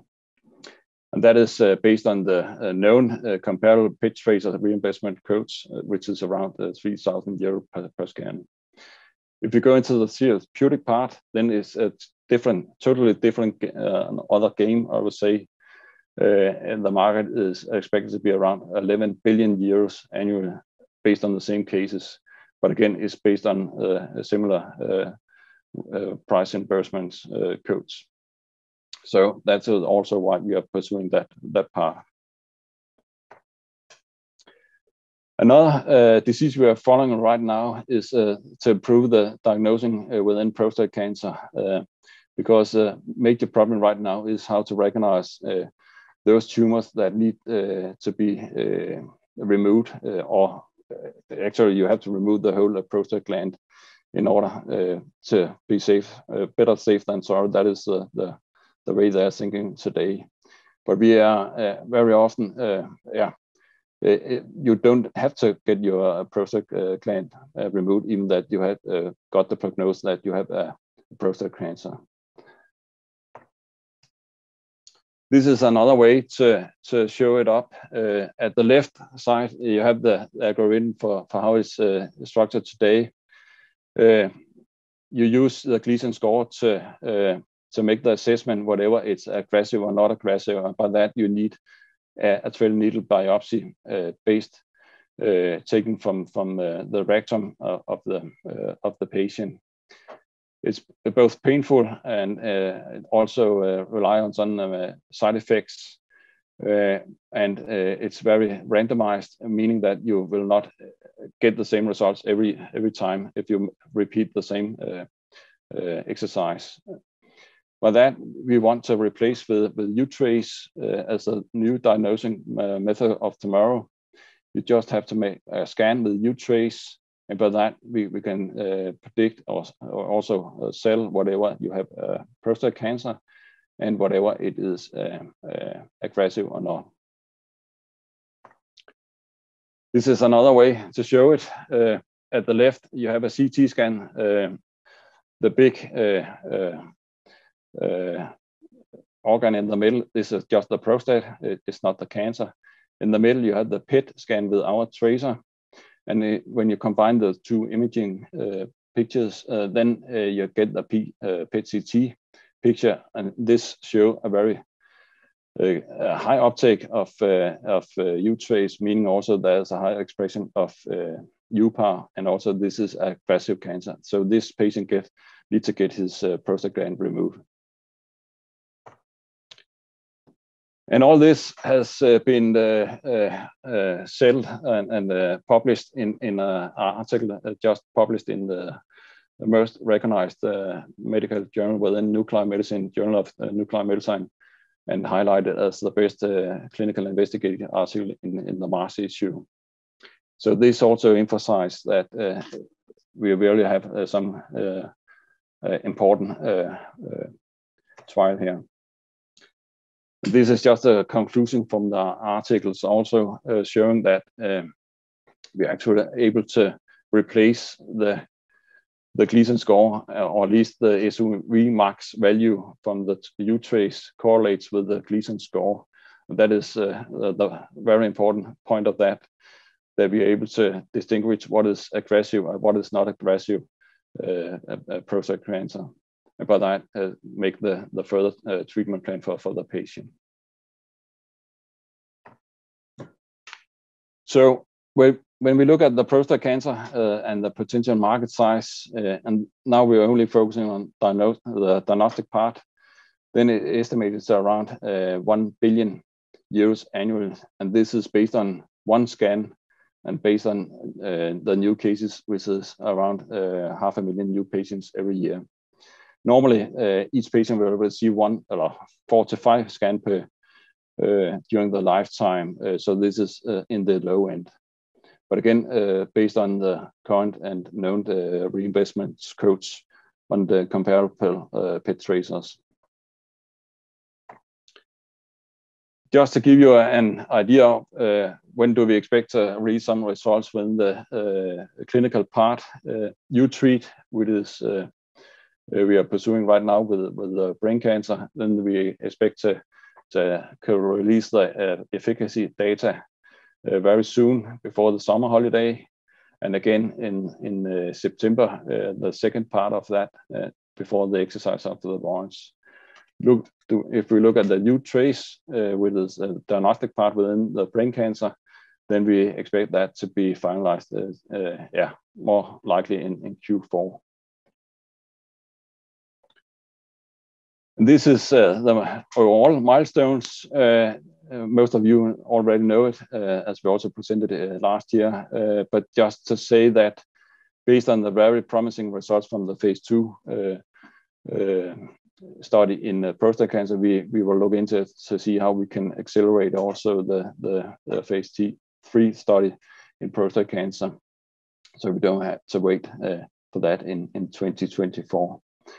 So, yeah, that is what I have to say right now. Thank you for your attention. And thank you so much for the presentations. We have a couple of questions for you. Let's start with looking at what's happened since you went public in October 2020. What would you say are the biggest achievements since then? I would say we have quite a lot of achievements. Some of them have been already published, and some of them have not been published yet. But if I should highlight again, I would say the initiation of the preclinical study for the treatment of aggressive brain cancer, glioblastoma. That is one of the big achievements. And then, of course, also the completion of the phase 2 study in prostate cancer. Besides, we have got the granted patents in the US, and Canada and Japan within the therapy, which means that we are able also to pursue the diagnostic principle, where we are combining both the therapy part and the diagnostic part in one work algorithm. Then we have some other activities which I'm not able yet to disclose for you, but I think we have a very good case in general. So I just have to say, be patient. And if we then look at the fact that your technology is currently tested in no less than 8 clinical studies, how would you describe your competitive position on the cancer treatment market? Actually, right now, that's also the reason we have chosen those paths right now, both in the brain cancer and also within the prostate cancer, because right now it's 2 cancer types which is very difficult to predict. Both the brain cancer, it's very difficult to predict whatever is aggressive or not aggressive. If we take that first, you have to normally graduate in 4 grades. And actually, we are able to graduate wherever it is a low-grade brain cancer or high-grade. If it's a high-grade, meaning 3 or 4, then you definitely have to get surgery, radiation, and other therapy part. But if it's low-grade 1 or 2, then you don't have to do any treatment right now. But then, because then it don't hamper the patients. It's the same case actually when you look into the prostate cancer, because a lot of, especially in the US, the doctors are using the principle better safe than sorry. So they remove the prostate gland even that it's not necessary. And we actually are able to make the assessment whether it should be removed or not, as we can highlight the disease on the pictures. And that is very important in that respect. And that's the same case actually also with the brain cancer. And finally, in an earlier interview with BioStock, you described U-Treat as a game changer for all patients who need radiation therapy. Could you elaborate a little bit on that? Yeah, definitely. Because first of all, when you use the current method with external radiation, then you also radiate healthy tissue, and you only radiate what you know and you can see with your eyes. With our method, we actually can radiate down to the cells, each cancer cells. So even you haven't know that you maybe have metastasis or spread disease, then you actually will also radiate this part if you express U part. So that is a very important difference, I would say. And furthermore, today you normally have to use 3 or 4 weeks in a row when you receive a radiation, conventional radiation. And today, with our technology, we expect only you get 3 injections with 1 month interval. It's like the corona vaccine, but it's a huge difference also. So I would say it will also be more convenient for the patients to receive our treatment. But it's still on the roof, I would say. So, but it looks promising. Well, we look forward to following you going forward then, and thank you so much for taking the time to join us today. Thank you very much for participating and be part of this summit.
And now we are joined via link by Cessatech and CEO Jes Trygve. Welcome, and please go ahead. Thank you, Cecilia. Welcome to Cessatech, and a short introduction for the company that was IPO'd last year in December. A little statement around the forward-looking statements that you have probably seen before. I want to tell you a little bit about the history and our journey with Cessatech. We are a newly founded company, but we have a strong belief that we are working with an area which is very interesting for many people, mainly because children are not small adults, and much of the medication that is prescribed today, unfortunately, is not really approved for the children. And that can have certain consequences, and it can have long-term consequences for some of the children. And that is why EMA some years ago have issued the new guidance around pediatric investigation plans that we have followed. And this is basically the foundation of our business idea here. And that's why we believe that the whole platform has a fairly reduced risk profile, because we are leaning to something which is approved by EMA, but we are also using drugs that has been tested maybe in adults before. So with that short introduction, let me tell you a little bit about what is Cessatech and what does it mean. And Cessatech comes from the two words cessation, which is about getting rid of pain or illnesses, but it also has this tech part of it, which is not only biotech, but it could also be the way we may want to launch the products in the future. And of course, rethinking child treatments, rethink different administration forms, therapeutics, and how we apply synergies across our development is the purpose of our company. A short overview of the presentation today, as I already mentioned, a little bit about the large unmet need. We are working with the PIP and the PUMA EMA approval model, which basically gives us 10 years of exclusivity in Europe. And then we have a setup which is strongly focusing on the partners, whether it's clinical partners or whether it's manufacturing partners. And what I will talk mostly about today is our lead asset, CT001, which is going to be approved for acute and procedural pain in children. There are about 25 million children in Europe who suffer from this kind of pain. And of course, going forward, what will be important for our small setup is that we also focus on the pipeline, and in particular, number 2, CT002, which is for MRI scanning also children. And I will touch upon that a little bit. Of course, when you are a late stage company as we are, we will also spend some resources this year focusing on the partners, especially in the US and the rest of the world. And later, we also need to consider what we will do in terms of commercial launches, as this is part of our focus, not this year or next year, but in the years to come. Now, I will tell you a little bit about the CT001. This is the left side on how you will normally administer any medication, which should help children avoid the pain. And as you can see, it can be quite a complicated process with the needle and the parents holding. And sometimes this is not a very enjoyable situation for the child, and especially not for the parents. And of course, the nasal spray that you see to the right side here is much easier to administer. And of course, we also hope that with this combination of the two compounds, we will also have a better synergistic effect, which gives less side effects. And this is something which is extremely important in this area when you are covering small children for pain procedures. And we have to remember that this is hospital use only, and this is only acute and procedural pain. So it's not it's not chronic pain. Now, where does this come into place? We, of course, have a pre-hospital market. Some will also call it an ambulance market, where there are quite a number of accidents. Here, it's estimated that that could be around 12%, but the big part of the market here for all these procedures and unfortunate pains is, of course, within the emergency sector. And then you also have the traditional hospital, where there's a lot of procedures and smaller operations, removing drains and so forth, that will also require pain management. And then there's also an opportunity later on maybe to go into dental work or blood sampling, which is also an area where children are often suffering from pain, and it's difficult to treat them accordingly. Now, there are a number of options available today. Some of these are very old. We have been using them, or the physicians have been using them for centuries. Some of them are not used so much. This is a very simplified overview, but just to give you an idea that there's actually nothing today with a nasal administration for children. So it is what we call the needle or an intravenous access.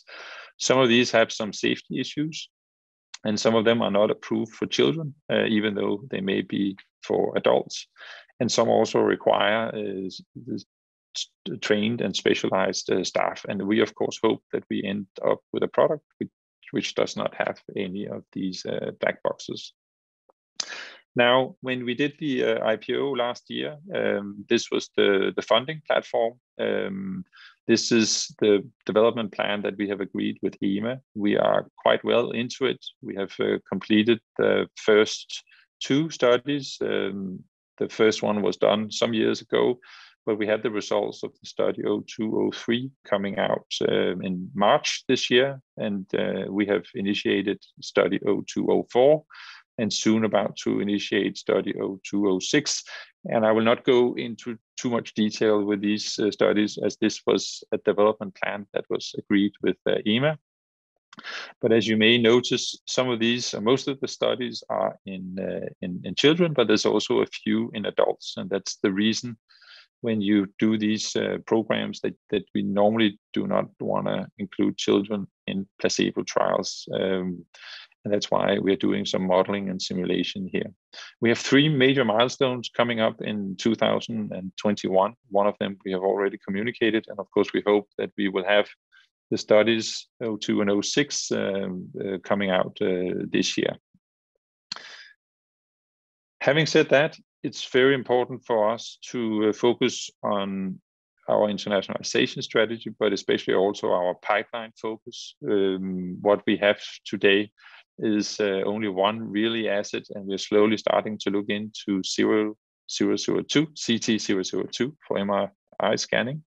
We have a short overview here just to give you an idea of what kind of product we are talking about. And as it is today, when children undergo MR scanning, and they have to do that sometimes down to 1 year, they don't have much of a choice, and they have to have a full anesthesia today, which requires a lot of effort, a lot of post procedures. It takes time from everyone. And we believe that with this nasal spray, which is a different product, different molecule, that we will be able to ease that process. And again, we are using products which are approved for adults, used for adults, but not for children.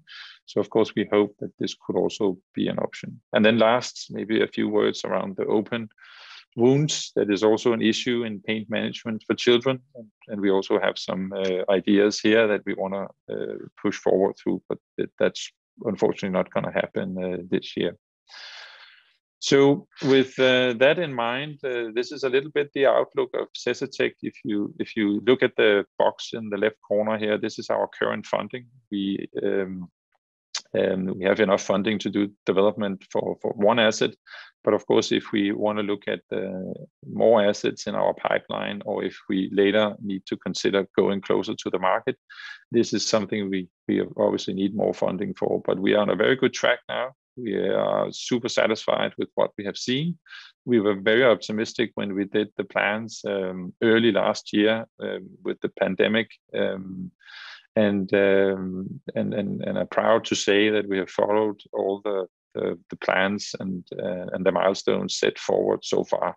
So we are obviously optimistic, but in this industry, you're not always sure how things may change a little bit. Of course, a very important part of our story is the team behind the Cessatech. Myself, I have most of my background in the pharmaceutical industry. We have Lars as a finance manager with a strong track record in the pharma business also. And then very important, Sten and Bettina from the University Hospital of Copenhagen, also known as Rigshospitalet. They are the ones who founded the product. They have used this formulation for 5-10 years. We have a collaboration with the Swedish Karolinska Institute, who have also used this formulation, but not in a ready-to-use concentration and nasal spray. So we are, of course, very fortunate that we have them on the team and able to guide us through the process. So we hopefully one day will have an approved formulation that can be used across Europe and hopefully many more countries. To support our development and our journey going forward, it has been very important for us that we have a good board of directors. We have competences across the entire value chain, and I think that's extremely important when you are building a small company, as we are, with a lot of aspirations to build a larger organization. Our business model is fairly simple. I think I have alluded to it during the presentation. We look for areas which has a large unmet need for children. We want to make sure there is experience with adults or in other administrations. It could be the nasal spray. And then we want to have a fairly short development timeline following the guidelines from EMA. And last but not least, we have not made any decisions yet on how we want to commercialize the products. But one option is, of course, that we will do it ourselves or that we will out-license or sell the assets. I have a strong track record in the commercial area, so I think it's fair to say that I have an aspiration for maybe launching the products one day, but time will tell in terms of what kind of feedback we get from relevant partners and so forth. So with that, a short summary slide. I think we have a very interesting asset. We have CT001, which has been used for many years. We have approved studies from the past. We are on track with the development plan approved from EMA. We have a de-risk approach in the term that we are heavily relying on the advice from EMA. We have also done scientific advice. And I think it's fair to say that we have a capital efficient model with short-term exits and numerous value inflection points.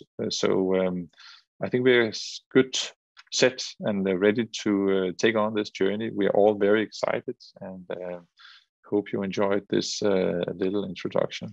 Thanks a lot, Cecilia. Well, yeah, thank you so much. That was a very interesting presentation. Like you said there, the development of treatment for children is quite an unexplored area. What would you say are the main challenges involved in trying to develop treatments for children? Yeah, well, first of all, we have to apply to more or less the highest standard you can do when you are developing medicines and pharmaceuticals, and that requires a lot of effort. Of course, we have the guidelines from EMA, but we constantly have to be aware that when we do the studies that we consider all aspects and that we have a lot of safety issues but luckily the whole development program is tailored around this, focusing on the bioavailability and so forth. But of course, it's not easy to develop medicine around children.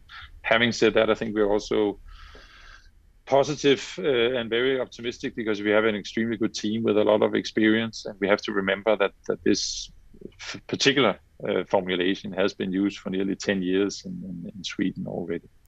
So what kind of interest have you seen from investors and from the medical profession? Yeah, well, first of all, we did the IPO in December last year, and we were lucky that it was oversubscribed by nearly 7 times. So that's extremely rewarding, and we were very pleased with that result. Apart from that, we have actually received 2 awards in the last months, and the last one we received last week from Affärsvärlden from Best Award in 2020 in terms of quality. So that's very rewarding, and we're very proud of that, especially because the team has put so much effort into the IPO and all the work. But of course, at the end of the day, it's the patients, it's the physicians who will use the drug, and I think we've had a lot of good feedback. We of course have a huge network, but we are also fortunate that we were a little bit in the news and already saw that ambulance centers reached out to us and asked, if they could get involved. So I think that's very promising for us that there is this interest and that physicians are eager to take this on, especially because there are not so many alternatives for children. And as a final question then, what are your main aims for 2021? Well, when you take on a project like this, the people behind the project is always the most important task and challenge, and building the right team takes time. I'm very happy with what we have so far and the progress we have made. So probably the number one focus will be to build a strong team that can take the whole company forward. Of course, we also have a development plan that is very important, that we excel and follow that, keep the timelines. It's not been easy with getting access to hospitals and doing clinical trials, but we are an agile setup, and I think the first year has been rewarding, so I hope it will continue, so fingers crossed for that. Definitely. Well, thank you so much for joining us. Thank you for letting me join. Thanks a lot.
Next up, we're happy to welcome the CEO of Guard Therapeutics, Tobias Egerwald. Welcome, Tobias. Thank you. So I'll be presenting on behalf of Guard Therapeutics. And Guard Therapeutics is a clinical stage R&D biotechnology company, and we have a particular interest in the area of acute kidney injuries, or often referred to as AKI. Acute kidney injuries is a very big clinical problem. We have about 13 million individuals per year being affected of AKI. There's a very high degree of morbidity and mortality associated with AKI, in particular cardiovascular disease, but also other complications that relates to AKI. In the most severe instances, the patients usually need dialysis treatment, which is initially a life-supporting treatment.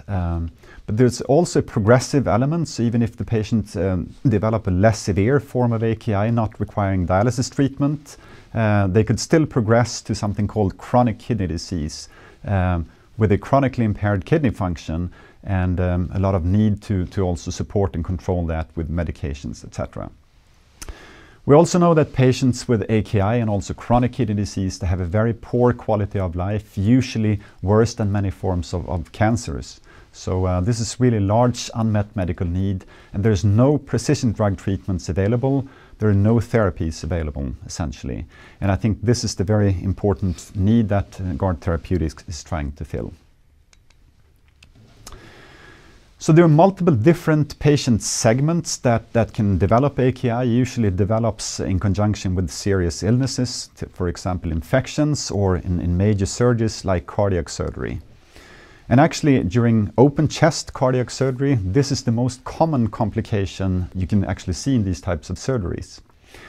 And if we start with cardiac surgery, we know that there's about 800,000 individuals having coronary artery bypass graft surgeries being performed each year.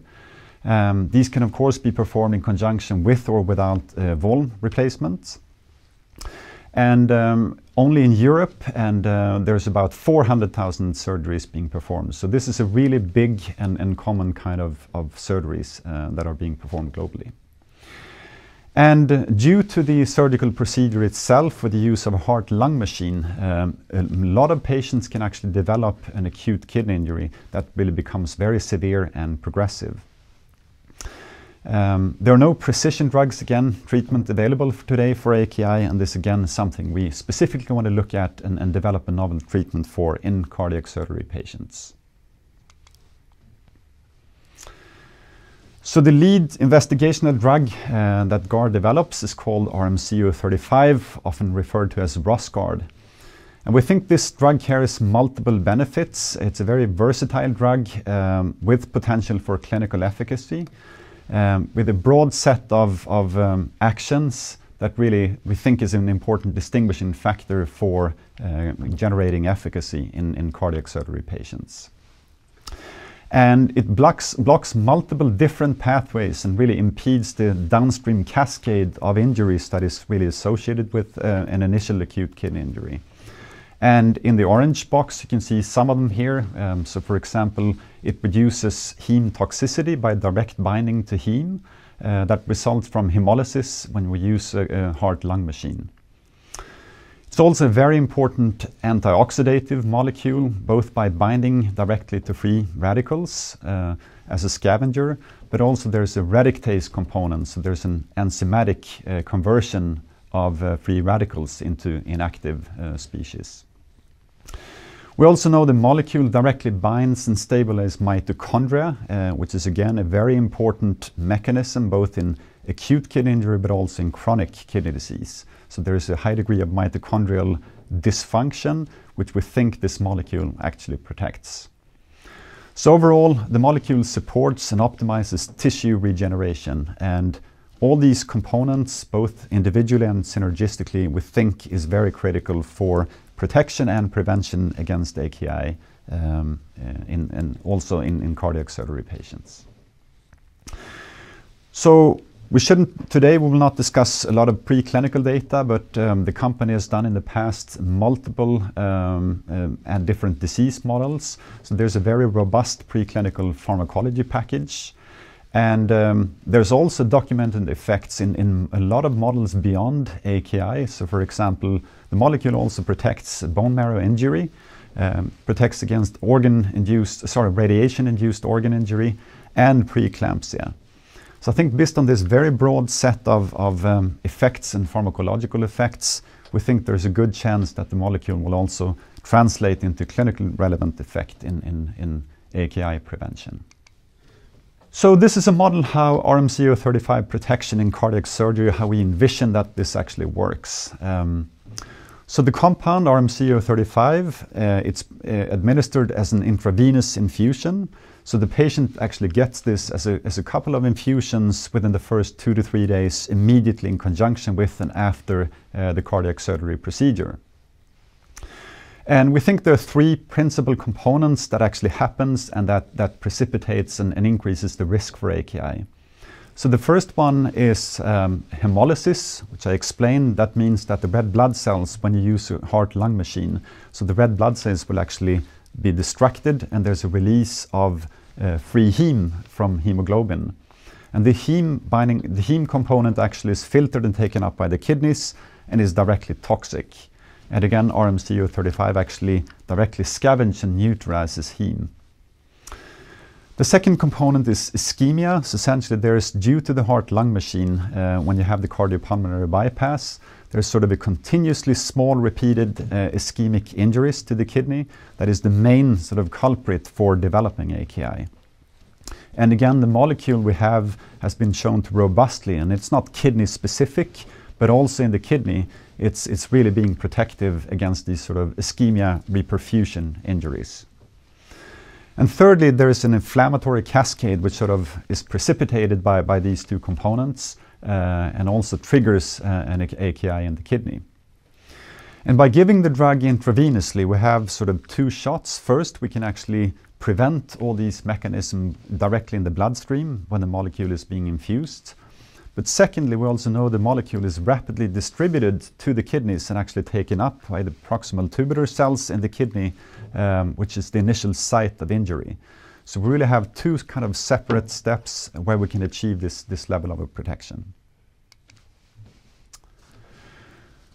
So in summary, we have a lead molecule now with a very broad set of molecular actions that targets multiple critical pathways that are relevant for AKI development. And since we base this molecule on an endogenous defense system, this is something we actually want to augment and think this increases the translatability of demonstrating a clinically relevant effect also in patients. So the way we design the clinical studies now is a preventive design. That is, we give the first infusion of the drug just immediately before the patient goes into cardiopulmonary bypass. The patients are asleep, they are on the operating table, and just before we connect the cardiopulmonary bypass, then the patients will receive the first drug. But we've also seen in the non-clinical studies that if you give repeated dose administration, even in the ones that already have AKI, they seem to also attenuate the emerging and ongoing AKI. So this is kind of an early intervention strategy, and we want to combine these 2 to achieve the best effect as possible in patients. We also think that the molecule has effect to really reduce the risk of serious health complications due to AKI. We already mentioned cardiovascular morbidity, mortality, and progression to chronic kidney disease. And obviously, there's a possibility to avoid improve quality of life metrics and really avoid disability, which is related to AKI, and such as lifelong dialysis treatment. So this was kind of the background on the indication itself and the molecule. So just a few words about the market potential and the space in AKI. So as always, I mean, this is a really, really big market. So the total AKI market is estimated to more than about 200 billion SEK. Of course, that entirely depends on which patient segments, which diseases you try to sort of squeeze into this classification. But I think the bottom line, no matter how you flip these numbers, there's a huge unmet need and there's a huge market for this indication. Looking at the number of surgeries, there's about 800,000 CABG surgeries performed annually, and only around 400,000 of those are being performed in US and in EU5. There's also an increase sort of number of surgeries, so the growth rate is about 5% over the past years, and that's also something which is predicted to persist. So again, there's a huge patient population. So we focus initially on the high-risk patients that undergoes cardiac surgery, so roughly about 1/3 of those patients. So we think that a patient segment of around 150,000 patients in EU and EU5 would really be the most critical one that we also include in the clinical trials. So the estimated peak sales in cardiac surgery alone, based on this limited patient populations in cardiac surgery, is estimated to about 5 to 10 billion SEK. So overall, again, cardiac surgery AKI, that really provides a very attractive commercial opportunity in drug development. When it comes to the clinical competitor landscape, there is a very limited competition. It's not like in the oncology space when there's so many compounds coming in and the development becomes very complex. So actually there's no approved drugs yet in this space. So all the trials we're doing are placebo-controlled trials. Just listed a couple of the most relevant competitors here. So RMC-035 or Rosgard is in the orange bar. And below that we see a couple of molecules, one from Amgen and one from Astellas called ASP1128. Those molecules are currently evaluated in phase 2 trials, so they're a couple of years ahead of Guard Therapeutics. The last one, QPI 1002, that's the most advanced molecule in clinical development. They've just completed recruitment in a global phase 3 program, but we haven't heard anything yet in terms of results. On this slide, I also try to pinpoint some of the really key mechanisms that we think is important. So you can see in the columns. So for example, we have a multi-target mode of action. We have mitochondrial binding stabilization. We have reducing heme toxicity, etc., etc. And as you can see, RMC-035 really hits all these different marks and dimensions that we think are critical for efficacy. So I think the key point here is that RMC-035, it's a first-in-class treatment, and it really has favorable differentiation properties in case there would be a competitor that gets first to market in this space. Then going to the clinical program of RMC-035. So in the spring of 2019, we initiated the first clinical trials, and to date we've completed 3 separate trials. The ROSO-1, which is a single ascending dose study in healthy subjects. The ROSO-2, which is a multiple ascending dose study in healthy subjects, specifically designed to support any AKI indication in the future. We've also done ROSO-3, which is a renal impairment study with the primary objective to look at the pharmacokinetics of the molecule in relation to impaired kidney function, because that becomes critical when we're going to dose the first patients in cardiac surgery AKI, to set the right dose, both in terms of safety, of course, but then also in terms of the expected efficacy level. So overall, these phase 1 studies have been completed, and they all indicate that RMC-035 itself, it's safe, it's well tolerated, and no serious adverse drug reactions being reported to date. And as alluded to, the phase 1 program, I mean, we initially target cardiac surgery AKI, but this really is built to support additional AKI indication beyond cardiac surgery. And just a couple of words on the pharmacokinetics. This is a technical slide, but again, it's important to understand. So the molecule, we see dose proportional pharmacokinetics. So that means if you give twice the dose, you have about twice the exposure on the plasma levels. We also know that the molecule is very rapidly eliminated from the plasma because it undergoes filtration in the kidney and it's being taken up by the kidneys. So there's a very rapid initial decline in the plasma levels.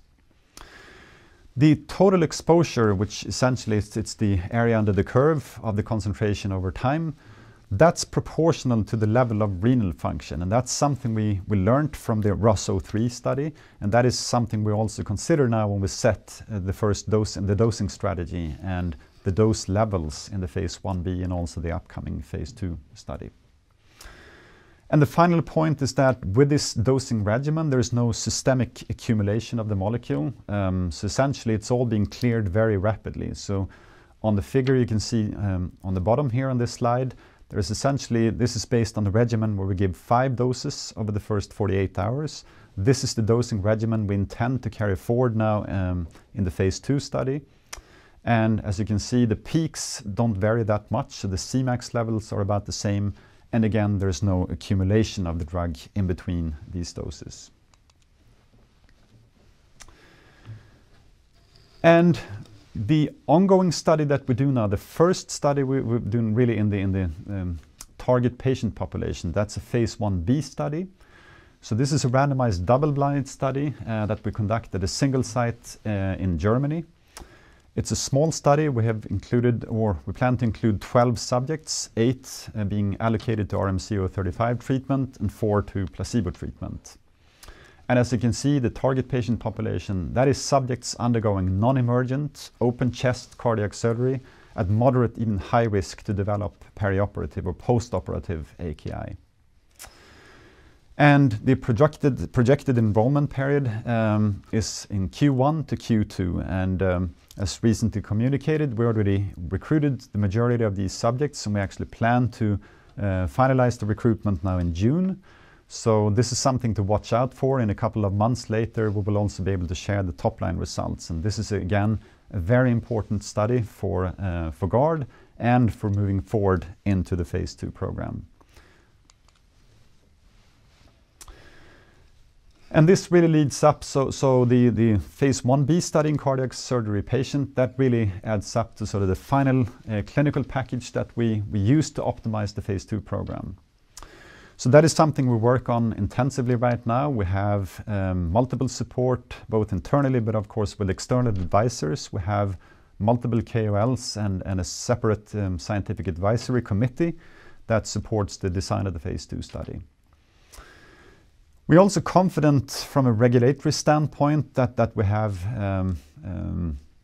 a good case, because 3 of the first phase 1 studies were conducted in Sweden, and the project was extensively reviewed by the Medical Product Agency, MPA, and the equivalent in Germany, which is called BfArM. And the company also had a pre-IND meeting with the FDA in December 2020, essentially working out and having a discussion about the phase 2 program, and we don't get the message that there's no need to do any further clinical or non-clinical studies to proceed into phase 2. And of course, the program or the final sort of design of the phase 2 program, that will be communicated following the results of the phase 1b study, because that's really when we have sort of the final pieces together. So that is expected to come towards the end of summer. And the phase 2 study, if everything goes as planned, hopefully we can actually have the first patient in towards the end of 2021. So again, aggressive timelines, a lot of things happening, but exciting times for GARD. So I think this is my final summary slide. So I think we're moving forward based on a very robust scientific foundation. We see RMC-035 as a potential sort of universal treatment in multiple different patient segments, not only cardiac surgery AKI, although that really becomes our initial focus. We've done the clinical phase 1 program, which supports multiple AKI indication. As just alluded to, we have the results coming very soon of the phase 1b study, which is the first time this compound is given to critically ill patients in the ICU in conjunction with cardiac surgery. I didn't mention anything on the IP end, but the company also has a very strong IP position. So the compound is protected until 2037, which is of course critical for protecting the future commercial potential and also negotiating potential licensing agreements in the future. Over the past year, the company also recruited multiple new team members into the management team. So we have now a senior and very well experienced team of drug developers in the company. And as alluded to, we had the AKI indication itself. There's a very high degree of commercial scale up and the commercial potential, and there's a favorable competitive landscape without any kind of approved drugs in this space. And GARD is also well ahead of a lot of competitors. There's just a couple of competitors ahead of us. So that is it, and thank you so much for your attention. Well, thank you so much for that presentation, Tobias. I just have a few questions for you. I wanted to start by asking you what kind of interest you've seen from potential partners. Yeah. So as mentioned a little bit in the presentation, so this is not like an oncology space when you have thousands of compounds going into preclinical stage or into clinical development. So we have a very good understanding of which companies are already active or moving actively into the AKI space. And actually there's an increasing activity right now. But the number of companies are quite limited. We know them very well. They know us very well. And of course, I cannot comment on any specific discussions, but again, the level of complexity is smaller here, which we find very beneficial. Mm-hmm. Thanks. I also wanted to go into the indications. You mentioned that Rosgard could go into other AKI indications. So I was wondering what your long development plan is. Yeah. As always, when you're a R&D stage clinical company without revenues, I mean, you really have to carefully consider, you know, the risk return on any kind of investment you do. So I think the most critical part now is really to start the phase 2 program and generate efficacy data in the target patient population. And we set out that to be cardiac surgery patients. So that is really the key now for us. In terms of expanding beyond that, I mean, we do see multiple opportunities where they're sort of a similar dosing regimen. Something we actively are looking at is kidney transplantation, where you can actually prevent AKI, but in the transplant setting that's usually referred to as DGF or delayed graft function. But the objective could also be to improve the overall graft function over time, so essentially improving the graft survival. Mm-hmm. And the dosing regimen would also be very similar to what we do in cardiac surgery patients. That is short-term dosing just in conjunction with the surgery to really minimize all these ischemic injuries that occurs. Mm-hmm. So long-term there is a lot of potential there. Yeah. And finally, what are some of the key milestones we should be looking forward to in 2021? So obviously I think the phase 1b study, this is it's a small study but yet very important because again it's critically ill patients. We test this now in really ill patients for the first time, and this is also the final piece of the puzzle when we get very important information. And of course we will start exploring some early sort of pharmacodynamic markers of efficacy. We know it's a small study, but that's something we will also be able to do. But ultimately then the planning, submission for the phase 2 study, and even hopefully having the first patient in by the end of this year is something we're really looking forward to, and again, very exciting times. So those would be the 2 sort of key milestones for the company. Great, sounds exciting. Well, thanks so much for your presentation today. Thank you.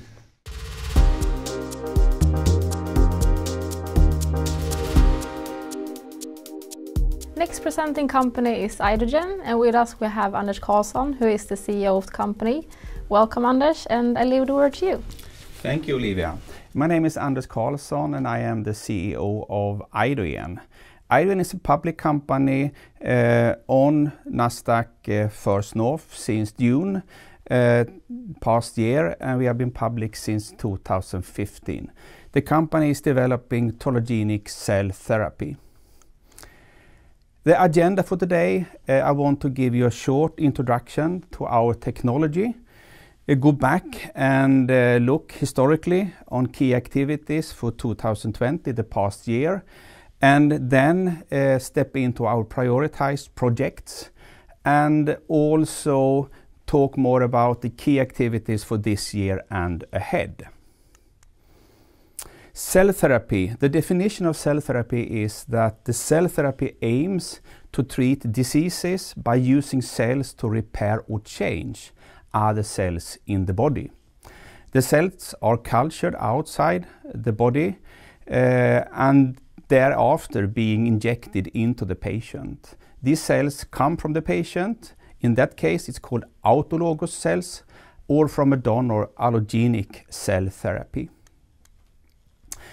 Our cell therapy aims to target conditions and diseases when the immune system has become the body's own enemies. It can be cases, for example, anti-drug antibodies, when the immune system attacks life-saving biological drugs and hampers their effect.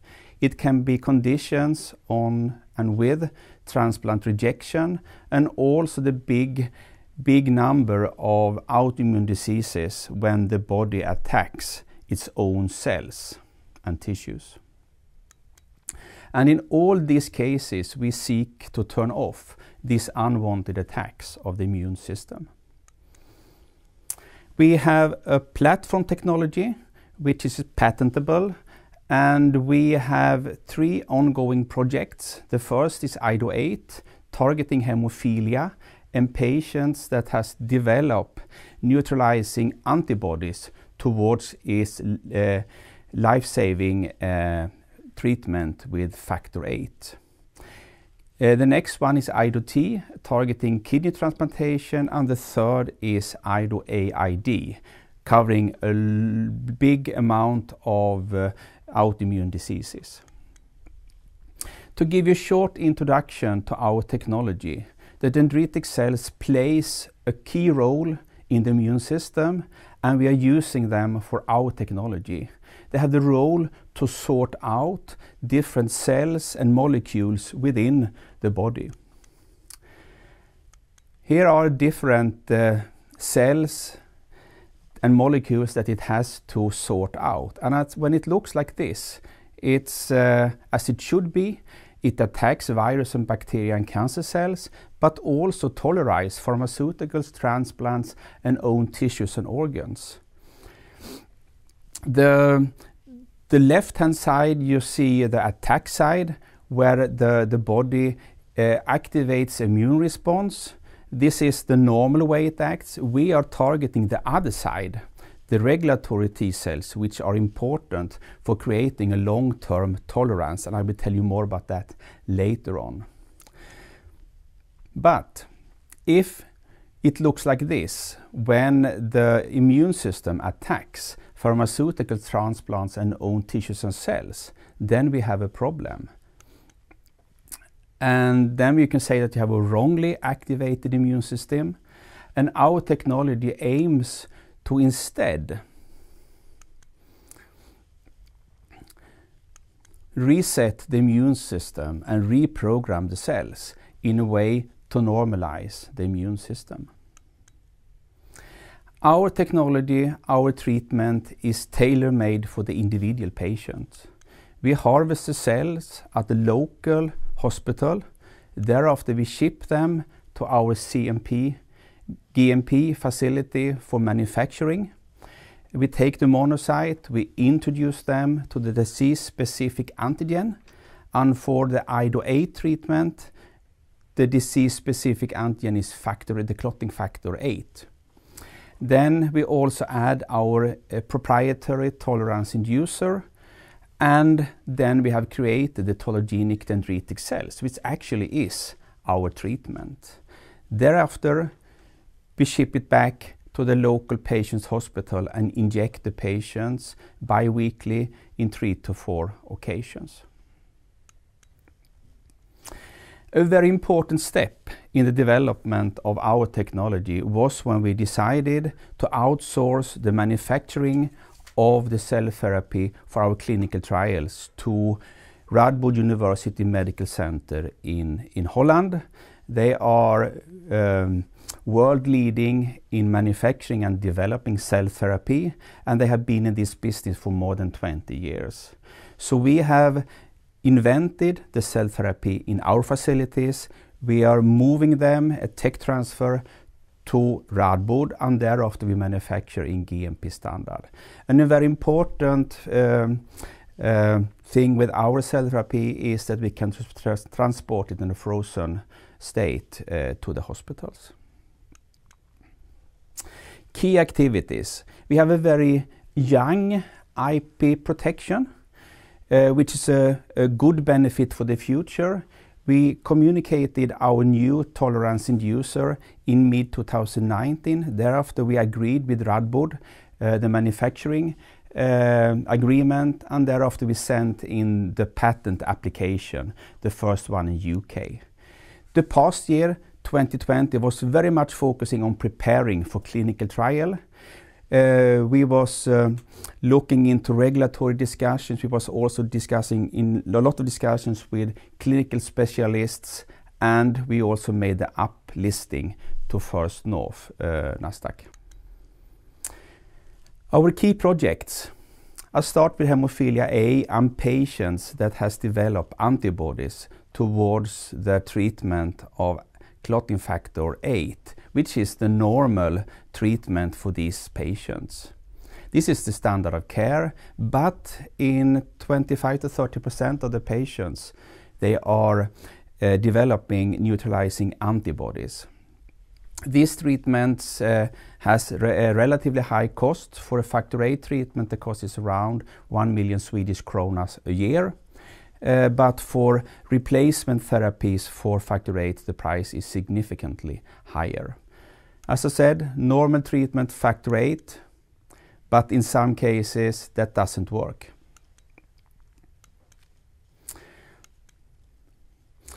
And usually this neutralizing antibodies comes with around 25 to 30% of the patients. And we aim to reprogram the immune system to tolerize factor 8 and regaining its effect. So you therefore can continue after having this treatment with IDO8. We have made a lot of progress in this step. 2019 I talked about, 2020 I talked about, and now in this year we are preparing for clinical trial. We are preparing to send in the clinical trial application, and we expect to have an approval to start clinical trial in end this year. Moving into transplantation. This is a very common surgery today. Around 90,000 patients globally per year gets a new kidney.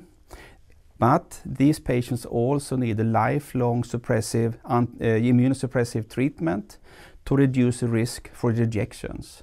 And these medications also gives a risk of other side effects such as cancer, such as infections, but also direct negative effect on the kidney. So there is a large medical need to reduce these side effects. And we aim to educate the immune system to tolerize the transplanted kidney and then be able potentially to take away or reduce the dose of immunosuppressive treatments. So what we are using is antigen from the donor and cells from the patient.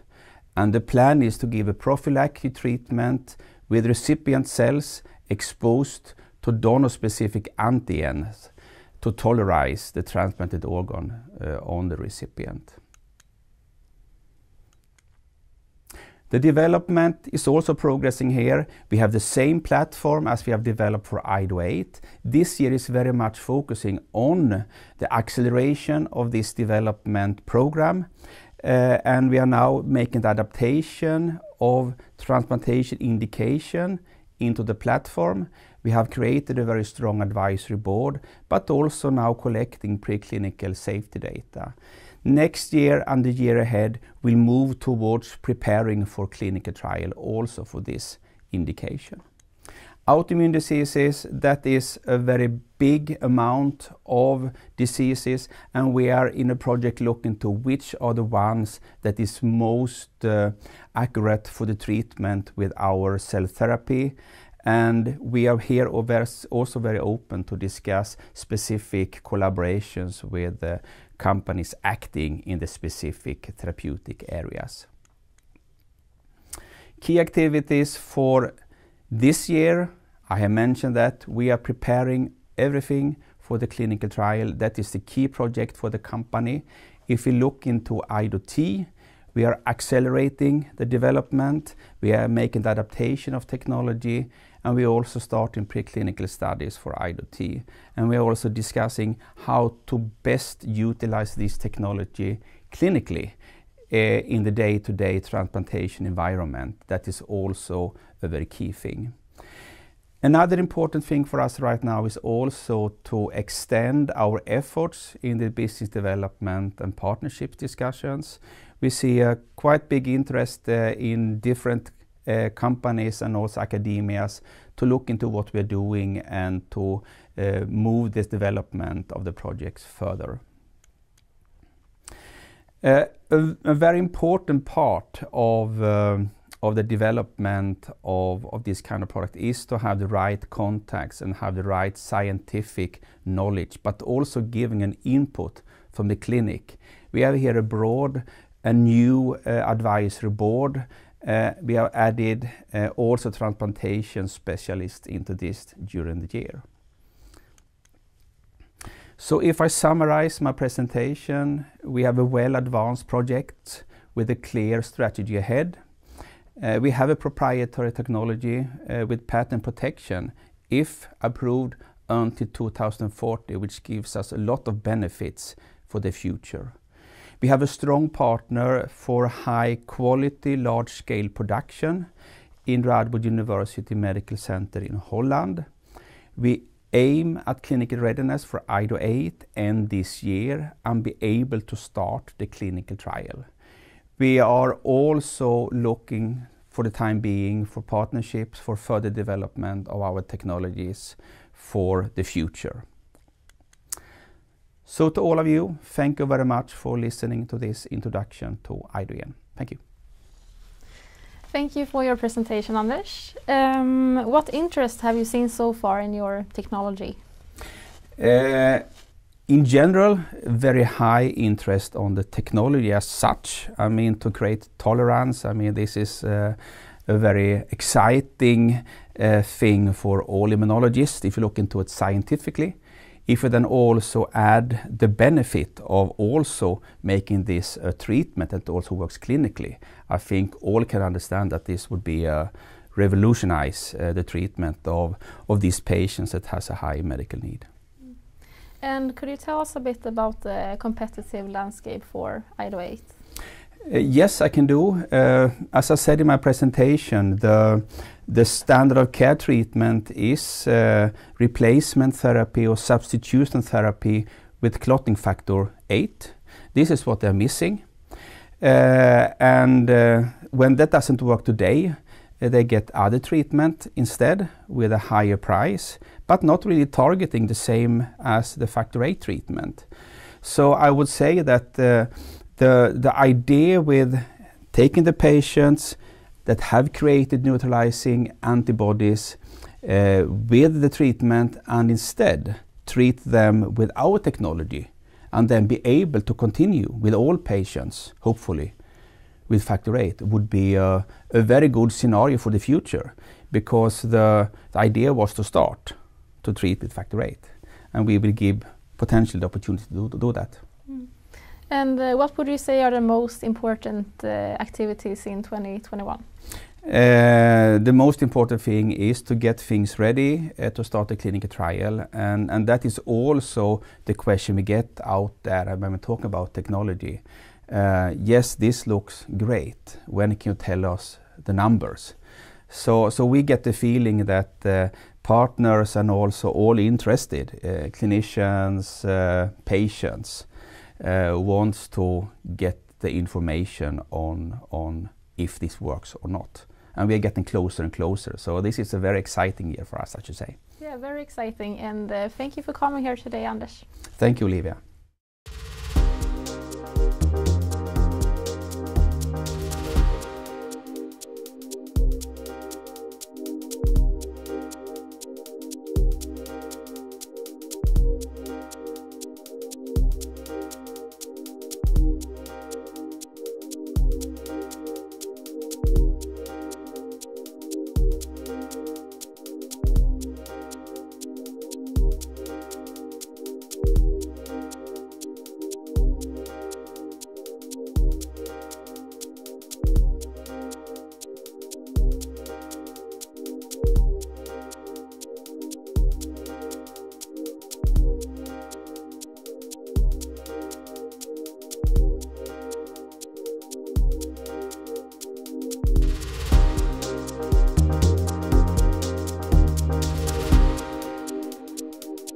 Next up, we're happy to welcome from Uppsala, the CEO of Nanexa, David Westberg. Welcome, David. Well, thank you, Michael. So yes, I'm David Westberg, and I would like to present to you Nanexa, a company located basically in Uppsala at the old Pharmacia site in Uppsala. So, well, we're a company working with a drug delivery system that we call PharmaShell. And our vision is to actually become a world-leading company working with long-acting injectables, parenteral products for different indication, and do that by applying our PharmaShell technology to various APIs. It could be either small molecules or biologics as well. So that's the aim, that's the vision that we aim for. And we do that in a market that is growing. Actually, the drug delivery market is growing tremendously, actually, and you will see that in a few slides ahead. But historically, we are from Uppsala. Actually, it was developed from the Uppsala University, 2007 already. And we have some collaborations, some strategic ones with AstraZeneca, for instance, and also now with Applied Materials, one of the largest companies working with the technology that we do, ALD, the atomic layer deposition. And yes, I mentioned that we're working on a market that is growing tremendously, actually, the drug delivery market. And that market is growing due to that. I mean, the pharma companies have harder and harder to actually find new chemical entities, and there is definitely room to improve the already marketed products by adding a product like the PharmaShell technology to it and making a long-acting injectable out of maybe a once-a-day tablet or twice-a-day tablet or anything like that. And we have this drug delivery system, and we're working with two different business models. One is to out-license the specific technology to companies, and one is to actually run our own product projects using the PharmaShell technology and improving already marketed products. So the technology as such it's a dry phase process that actually encapsulates APIs by adding an extremely thin shell on top of API particles. And the particles are so small that they can be injected in a suspension. So they're typically like micrometers in size.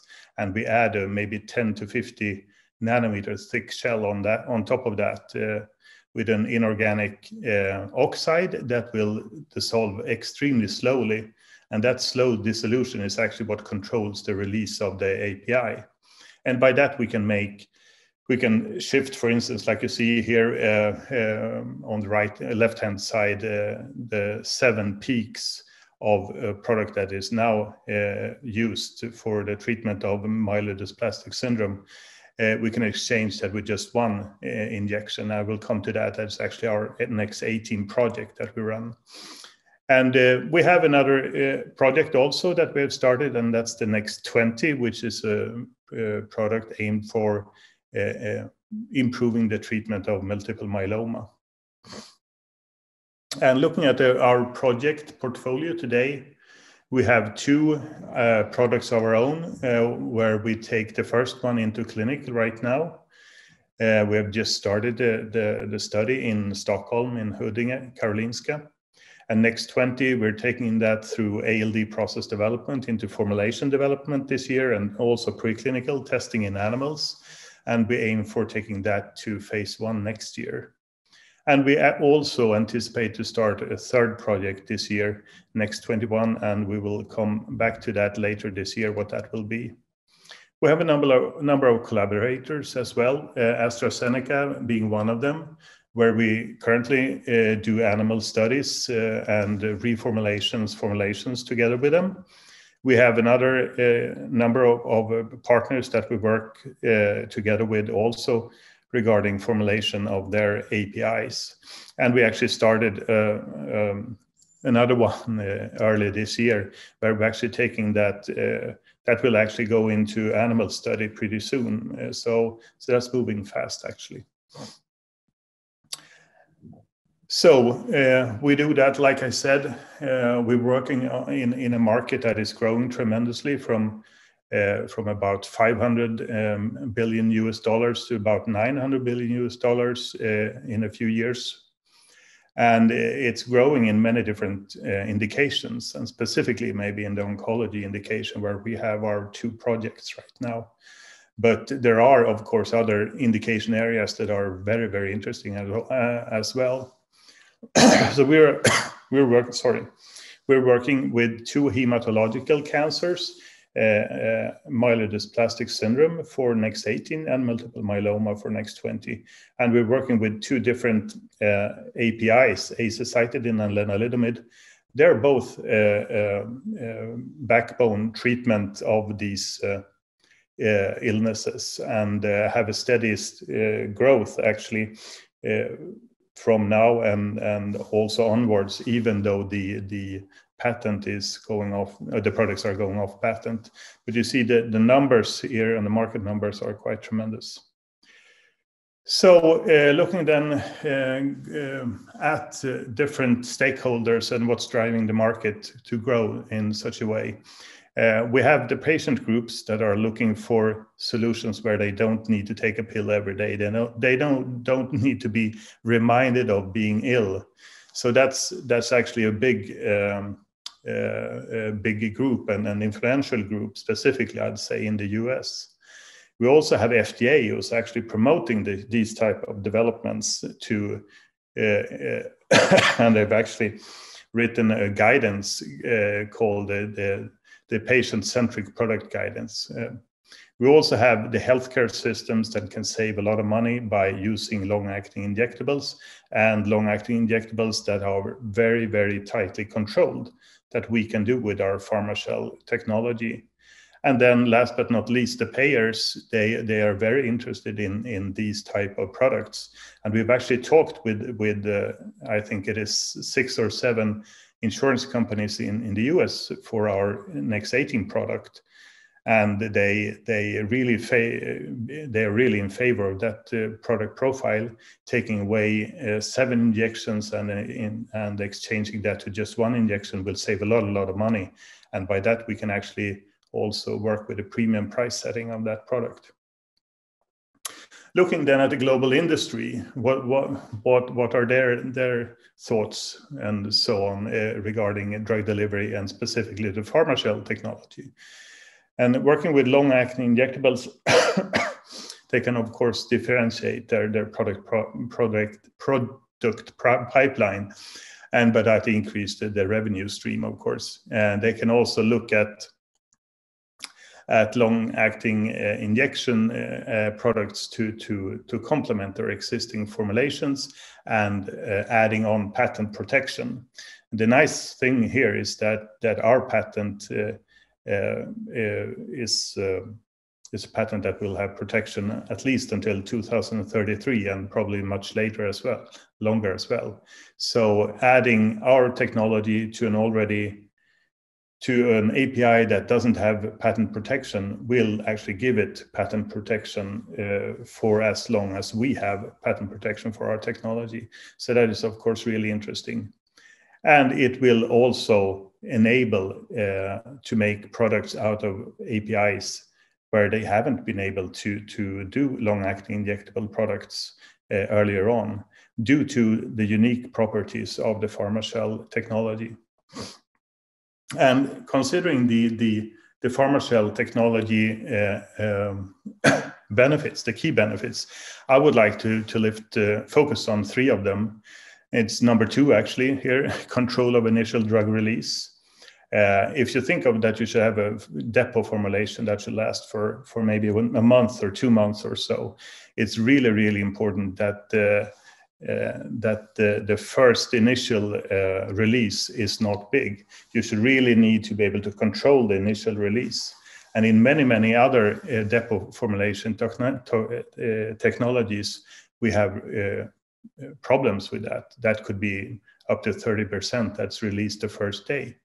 We have the possibility to reduce that to almost nothing. So that's extremely important. The high drug load is also something that's extremely important, and we have extreme numbers, I'd say here, up to 80% and maybe sometimes even higher. Normally one see numbers like 30% or 40% here. So that is something that enables you to have a very low injection volume, and that's really important for having a very good and useful product. The third one that I would like to address here is the in situ stability, where we actually are very, very unique. And I would say we are the only technology that can enable you to have a protection of the compound as you have injected it in the body. So what we do then, by building this totally tight shell on top of APIs, the particles reside like this until it is opened and the product is released. So the particles with the shell is intact throughout the depot length of the product. And that's very, very important. And specifically, if you talk like a product like our NEX-18 product, where we work with azacitidine, that should not be possible with any other drug delivery system, I'd say. So these are some results from in vivo animal studies where we've injected suspensions of our particles subcutaneously into rats. And you can see that on the left-hand side, you have particles that have not been coated with the pharma shell. And the exact same dose and exact same particles, except that they have the pharma shell coating on top of it. You can see to the right side here, it gives about a 10-week depot. And if you add on in dose, higher and higher doses, one can even think of maybe a half year or year-long depots. This is what I talked about with using or for the initial burst. The highest curve here, the blue one, is what you normally see in other drug delivery systems.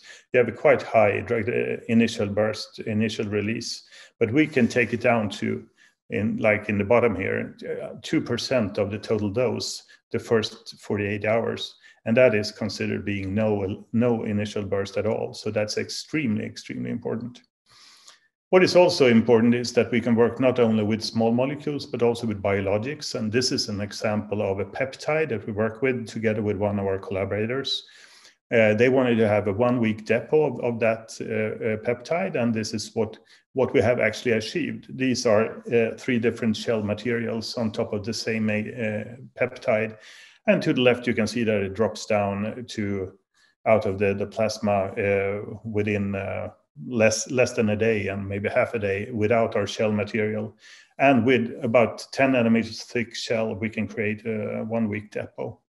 So this is NEX-18, the MDS project, where we actually then exchange the seven doses to just 1 dose the first day of a treatment cycle. And the treatment cycle in this indication is 28 days.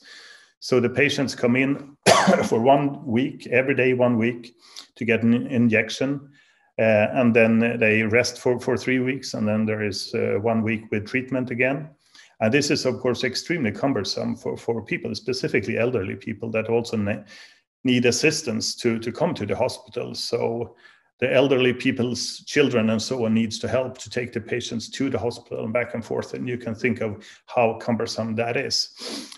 So we will save a lot of money for the healthcare system and a lot of time for the patients and give them back some quality of life. So this is really important. The development timeline for that project that's the project that we have now taken into clinical phase 1. We aim at going into proof of concept by next year and actually finishing that proof of concept study by 2023, first half of that. And then we are really looking for out-licensing of that project after the proof of concept to big pharma companies, taking it to the US market or to European or Asian market. So we really look forward to taking this project onwards. The next 20 is a project where we simplify the treatment of multiple myeloma. That's actually a one-day treatment, one pill a day treatment today, and one can think of that being really easy to take. But actually, about almost 40% of the patients are really poor adherer to the treatment, and that's due to that, to some part at least, due to that the illness as such. You don't really have that many. You don't notice that you have your illness, but the medication as such give a lot of side effects like nausea, diarrhea, and so on and so forth. So then people choose to not take their medication.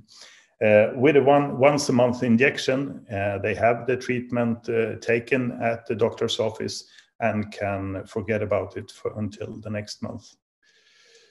And to facilitate all this, to start our clinical studies and also to support all our partner projects, we have collaborated now or started a collaboration with Applied Materials, which is a company that supports us with manufacturing equipment for the ALD process. And we are, together with them, building a new GMP facility in Uppsala at the Pharmacia old site in Uppsala. Well, we actually will take the product up to 3 kilo batches, which is very good, not only for the supply of material to clinical studies, but also to show that this is a process that can be upscaled and to facilitate the upscaling to commercial scale as well.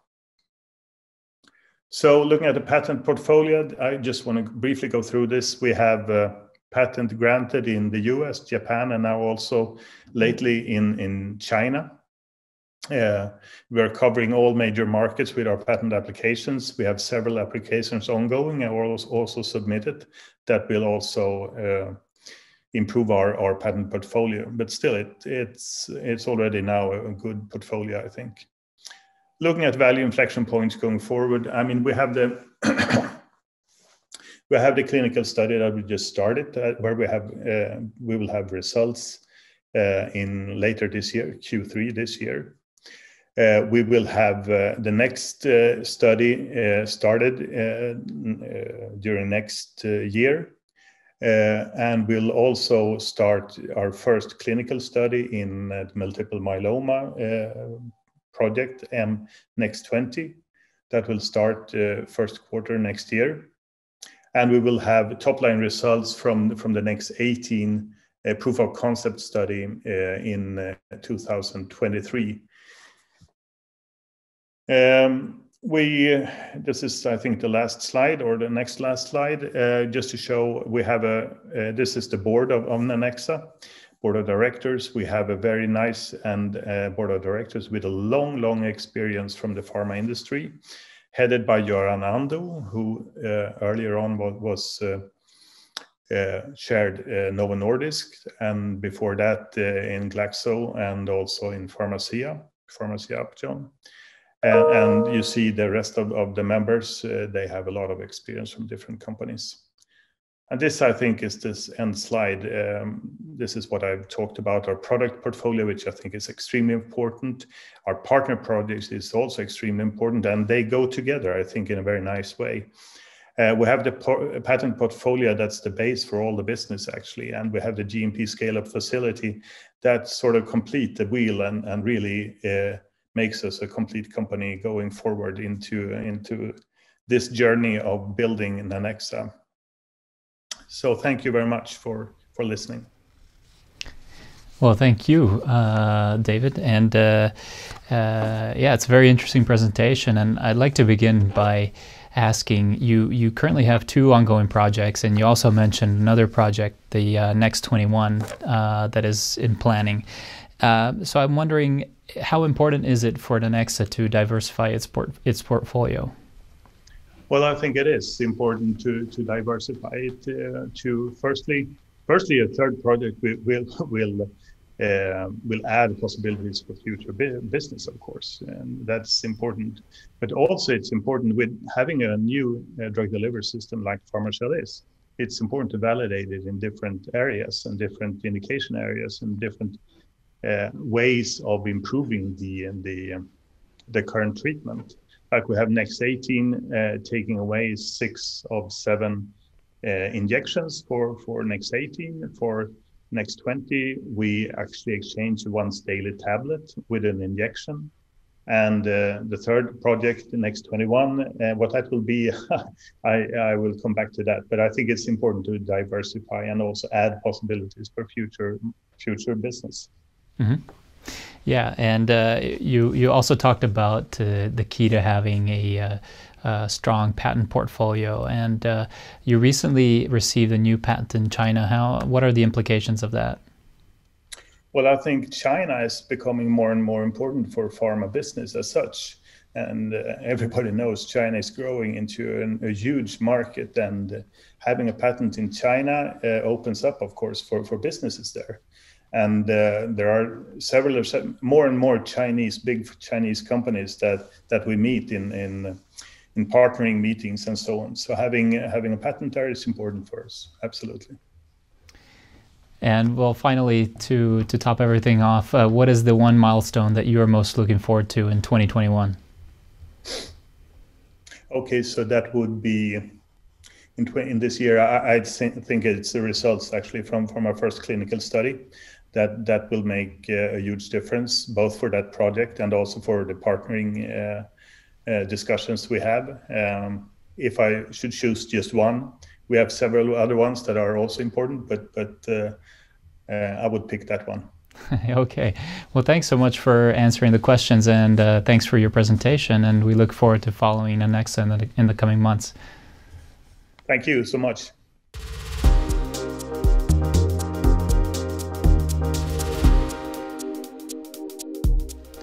Next up, we're happy to welcome the CEO of Ultimovacs, Carlos de Souza. Welcome, Carlos.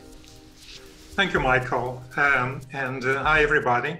It's a pleasure to introduce you to Ultimovacs.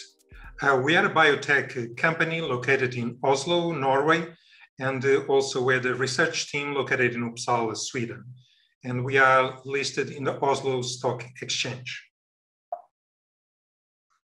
So what is Ultimovacs? We are developing next generation universal cancer vaccines, including our lead compound, UV1, that is applicable at all stages of cancer. We are now uniquely positioned with 4 phase 2 combination trials, including 4 out of the top 5 checkpoint inhibitors, and we'll be enrolling more than 500 patients. We are also being evaluated in a phase 1/2 trial in advanced malignant melanoma patients in combination with the standard of care pembrolizumab. And we are very excited that we're going to present this data at ASCO, and I can give you a little bit of the top results from this study.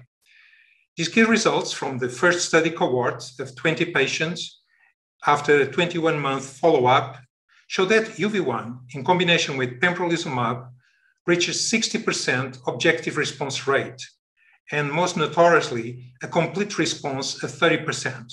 And I will detail all this. It also shows that it's safe and well tolerated when used in combination with pembrolizumab, and helps shrink the melanoma tumors more than just a monotherapy, and helps patients also in melanoma to live longer versus pembrolizumab as monotherapy. We also have a platform, what we call the TET platform, is a first-in-class and innovative cancer vaccine approach. And we have initiated clinical trials in February of this year. As you know, the big transformation in the treatment of cancer has happened in less than 10 years, really with the introduction of a class of drugs that are called the checkpoint inhibitors. These checkpoint inhibitors revolutionized the treatment of cancer and have been growing significantly, and now the biggest growth component of the treatment of cancer and also in all pharma, with a compound annual growth rate of 16%. So as you see, is selling now, just this class, approximately $30 billion and expected to reach close to 70 by 2026. And you see there the marketed checkpoint inhibitors. And as you see also in that smaller table, we are now in studies combining with pembrolizumab, Keytruda, with nivolumab, Opdivo, ipilimumab, Yervoy, and durvalumab in Finzi. And I will show you a little bit more details of these studies. So the big challenge for treating cancer is that the tumor cells that are just mutations of our normal cells are very smart cells and create defense mechanisms against the immune system. The checkpoint inhibitors revolutionized the treatment because they block these defense mechanisms from cancer cells. Unfortunately, a lot of patients, and in some indications, less than 20% of patients respond to this treatment. And because although you block these defenses, you need an immune system that is with immune cells in quantity and especially activated to enter the tumor and kill cancer cells. So that's what we do with UV1. We activate, educate, and expand the patient's immune cells so that they can enter the tumor and kill cancer cells. So we work in synergy with checkpoint inhibitors. UV1 is a new generation universal cancer vaccine with very strong benefits. It's easy of clinical use, 8 intradermal injections, so no need for complex hospital infrastructures. It's also ready to be administered when needed, what we call off the shelf, and can be used in the general population without any pre-screening. It's also easily manufactured, has a long shelf life, and a low unit cost. So UV1 works by directing the immune system towards cells expressing telomerase. And telomerase is present in 85 to 90% of the cancer cells, independent of the tumor type. So telomerase is essential for the unlimited cancer cell growth and mortality, and so is an ideal antigen targeting immunotherapy. What we do basically with UV1, with our long peptides, is that we activate a specific group of immune cells, the CD4 helper T lymphocytes. And these type of cells are the maestros of the body immune response. You see here our broad and ambitious development pipeline. As I mentioned, we'll have more than 500 patients in our phase 2 trials. The first 3 top trials are already now, in 5-year follow-up for survival. And that's shown a very good safety and very encouraging signals of efficacy. Then we have approved by the FDA to enroll patients in the US in this malignant melanoma study that you see there that we are going to present now at ASCO. And ASCO is the biggest medical conference for cancer, normally having more than 400 physicians and professionals in the healthcare getting together in Chicago, and this year is a virtual conference. And you see there then our 4 phase 2 studies, in 2 of them having collaborations with 2 of the big pharmaceutical companies, Bristol Myers Squibb and AstraZeneca, and also our platform, TED platform, with the prostate cancer study that we have initiated phase 1 study. But let me give you now a little bit more details of the very exciting and really transformational data of the study that we are presenting at ASCO. So this study combines UV1 plus pembrolizumab. Pembrolizumab is one of the standards of care in the treatment of these type of patients. And these are patients with advanced malignant melanoma. It's running all in the US. We finished enrollment of the 30 patients, was completed already August last year. And we are presenting now at ASCO the first 20 patients. The first primary point is safety, but also we look at efficacy parameters. The first thing very important is that we've shown that UV1 is safe and well tolerated. And this is of particular importance, as you know, in treating cancer patients that normally have to do multiple combinations and are not in the best health status. So we've shown a very good safety profile. Basically, the safety profile is what the patients will get with pembrolizumab we used alone. And the exception, of course, is for injection site reactions, which are related to the UV1 vaccine. So all of the major adverse events reported are what is classified as grade 1 and grade 2, that is the lower grade of adverse events. But moving to the most exciting part, it is the efficacy results. So as I mentioned, all patients have been observed a minimum of 18 months, and the median observation time is 21 months as of early May. Responses are measured by, imaging exams. And we have shown that in 6 out of 20 patients, 30%, you observe a complete response. This means that the tumor disappeared in these image observations. Another 30%, 6 out of 20 patients, had a partial response, so it means that the tumor masses that were observed reduced in size. Together, this gives an objective response rate of 60%. One patient also had a stable disease, so the tumor masses didn't change, and 7 of the patients had a progressive disease. At 18 months, 80% of the patients were still alive. And this is the data that will be presented, as I mentioned, at ASCO. But how does this compare with the standard of care pembrolizumab?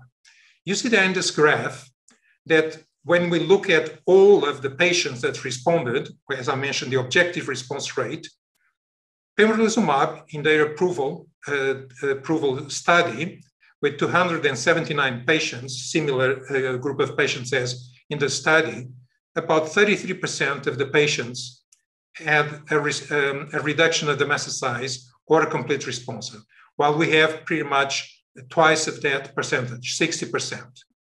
Even more important is when you look at the patients that really had then no tumor detected. In this approval study, with pembrolizumab, they had 5% of patients that had a complete response, while we moved to 30% when we add UV1 to pembrolizumab. So these results are quite impressive. Of course, they need to be confirmed in our extensive phase 2 trial, but are already very, very positive, very strong data.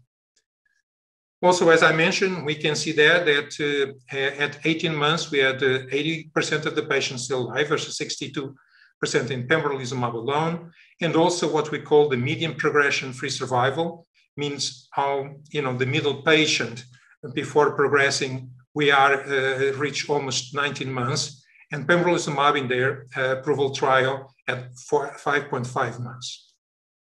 So very important data that has been really raising a lot of interest from the medical community. So what are the next steps in advanced malignant melanoma? As I mentioned, we present a poster and will be made public on June 4th. Then in the 4th quarter this year, we will have then the results in the 30 patients, 2-year follow-up of this cohort, and 1-year follow-up of the additional 10 patients. So very important period of time for data. And we also have initiated one of the phase 2 studies, the Initium study, in 154 patients in the US, UK, Belgium, and Norway, that studies UV1 in combination with nivolumab and ipilimumab versus nivolumab, ipilimumab alone. And nivolumab and ipilimumab are the other standard of care of treatment in these type of patients. But also part of our strategy to really show that UV1 can be used in a multitude of cancer types and in combinations with different compounds, we have an additional 3 phase 2 studies running. The NIPU study is a collaboration with Oslo University Hospital Network and with Bristol Myers Squibb, 118 patients in Norway, Sweden, Denmark, Spain, and Australia. And we have started enrolling patients in June of last year. The RhoVac study, very important study, in collaboration with AstraZeneca and the Nordic Society of Gynecological Oncology, a big study with 184 patients in more than 10 European countries, and also we're introducing a new class of drugs, olaparib, that is PARP inhibitor, part of the strategy of really maximizing the usage and the combinations of UV1. In the FOCUS study, our 4th phase 2 study, in a very tough indication, head and neck cancer, in combination with pembrolizumab versus pembrolizumab alone. As I mentioned, pembrolizumab alone in this indication, only about 20% of the patients respond. In addition to this ambitious phase 2 program with UV1, as I mentioned, we have initiated clinical trial with our first product coming out of our TET technology. It's a very innovative and new class where we combine the antigen and the adjuvant in the same molecule. This first study running in the Oslo University Hospital is in patients with prostate cancer, and we are going to have some initial indication of safety also in the 4th quarter. So In summary, and as key takeaways, we are developing universal vaccine technologies with UV1 and TET that are broadly applicable in different cancer types and in different therapeutic combinations.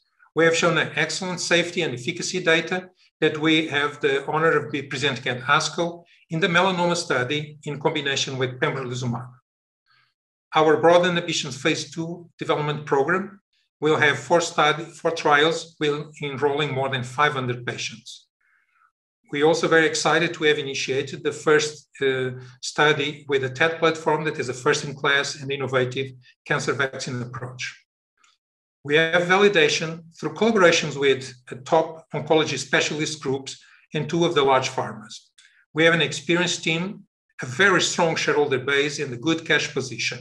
At the end of the first quarter, we have approximately 400 million Norwegian krone, what funds the company to the first half of 2023.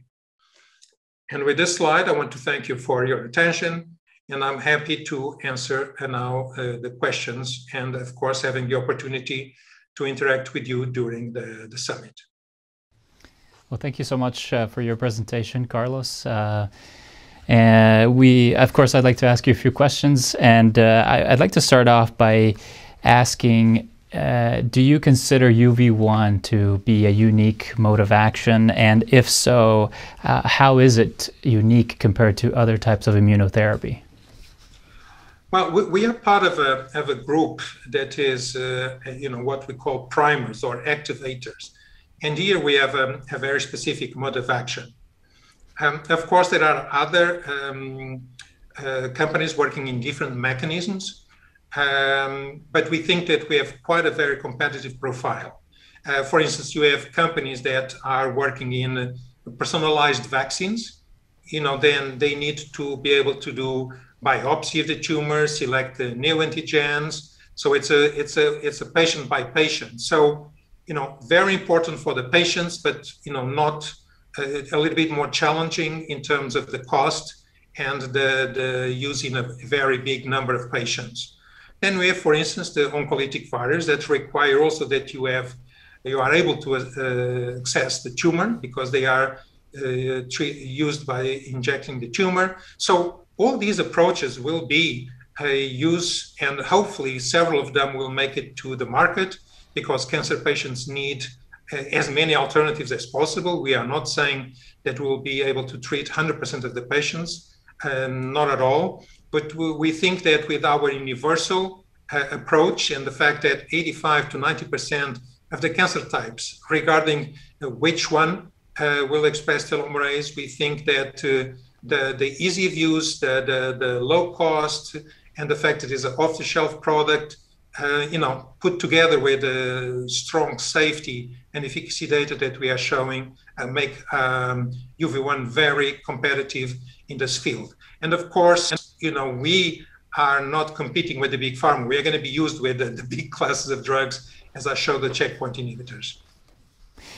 Yeah, great. Thanks so much. And along those same lines, I also wanted to ask you, what is the competitive landscape for Ultimovacs? So I think that, part of it, I addressed in the previous answer, but I think, for us, the competitive landscape are the primers, that I highlighted you. So in terms of telomerase, the same approach that we use, very few companies, quite honestly, are working in that field, and we are the most advanced, and we have patents. So really are companies working with the other approaches, the personalized vaccines, oncolytic virus, that have pluses, but also minus. So we think we are quite competitive there. And then other classes in this field, the checkpoint inhibitors will be used in combination, CTLA-4s and LAG-3s, other approaches we can also be used in combination. So I think we have a broad open field for really the use of UV1 in combination with different classes of drugs. Yeah, okay. And well, I wanted to skip through the ASCO presentation that you're going to give in June regarding the quite impressive phase 1 data in the malignant melanoma patients. But more specifically, what would you say are the overall implications in the long term of this data? Well, I think that the key really takeaway from this is that we can show now that when we add UV1 to the standard of care, in this case, pembrolizumab, one of the checkpoint inhibitors, as a matter of fact, the one with the more approved indications, we clearly see a big benefit by adding UV1. So this, in a way, starts showing the proof of the mechanism of how we are in this synergy between UV1 and the checkpoint inhibitors here, namely with pembrolizumab. So this is, of course, gives us more encouraging results and encourage confidence to really for our very broad phase 2 program. So, of course, these are 20 patients, 30 that will be at the end of this year, small samples, but this is the normal in the stage of development. But of course, it's very encouraging to see these type of results and give us more confidence, for our phase 2 program. Mm-hmm.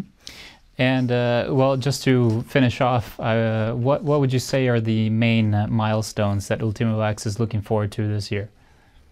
Well, this year is going to continue to be very exciting, but the fourth quarter, we are going to have the 2-year follow-up of these 20 patients, and also the first-year follow-up of the additional 10 patients that were just treated the same dose of UV1, but just with the standard dose of the adjuvant GM-CSF. So, this will give us more data, particularly in the responses. So we are very excited to see that data, and also, of course, very importantly, on our platform, the TET platform, the first safety data from the phase 1 clinical trial in patients with prostate cancer.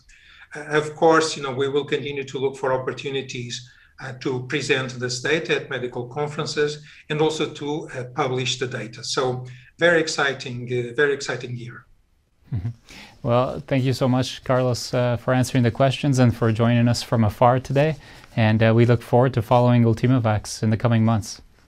Thank you, Michael, and look forward to the opportunity to continue our dialogue and to bring to potential investors and shareholders the news about Ultimovacs. Thank you.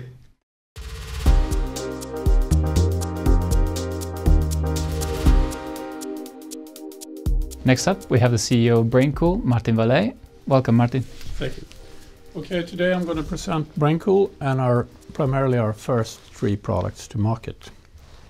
BrainCool, in short, we were started back in 2014, a medical device company based in Lund. We have 2 business units, brain cooling with the target temperature management, and oncology. We have 3 products to market, primarily the BrainCool system, RhinoShield, and Coral system, which I will present a little bit more in depth today. All of these products have a very good business model with a clear razor blade model where every treatment is one consumable. We have over the years sold for a total of 19 million Swedish crowns, and last year our revenues were 9 million. We started a US organization with direct sales back in 2018, which is really now up and running. We have been successful in raising funds also through grants and have over the years raised close to 60 million Swedish crowns that supported our development and clinical trials. We have recently had an update of the international guidelines from American Heart supporting our products, both the BrainCool system, which is called iCool in the US, and also RhinoShield. And these European guidelines has also been updated in March this year, which really supports our both products. We are listed on the Spotlight stock market since 2014, and we're aiming now to be transferred to the First North during 2021, which we will have an update shortly. Our primary focus is BrainCool system, which is iCool, called iCool in the US, which is working at the ICU. RhinoShield, which is a product that could be adapted in early cooling, in the ambulance, in the emergency room, and up to the ICU. And also have a product called Coral System, which is prevention of oral mucositis. And these three products are market ready, and the iCool and the BrainCool system is already launched. Our achievements 2020 and the first quarter of 2021 is that we received a number of important reference orders in Germany and the US and also South Korea, which will be a very strong base higher now we come out of the COVID to further increase our sales. We have had a successful IPR development where essentially all our three products now have international patent coverage from Asia to the US. We have, besides of the new guidelines from American Heart for our brain cooling products, also received a breakthrough designation for medical devices, which is a form of fast track for this Coral system, which actually could also lead to a very interesting reimbursement situation.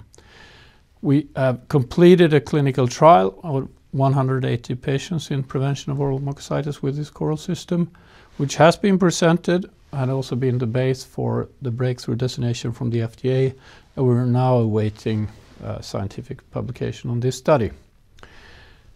We have received market clearance also for the Coral system on the European market because we run also a number of other trials, including a breast cancer trial in Japan and a number of in vivo and in vitro trials, which has been basis for a European approval.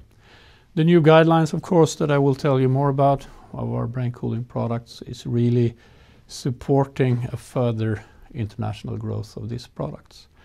In 2021,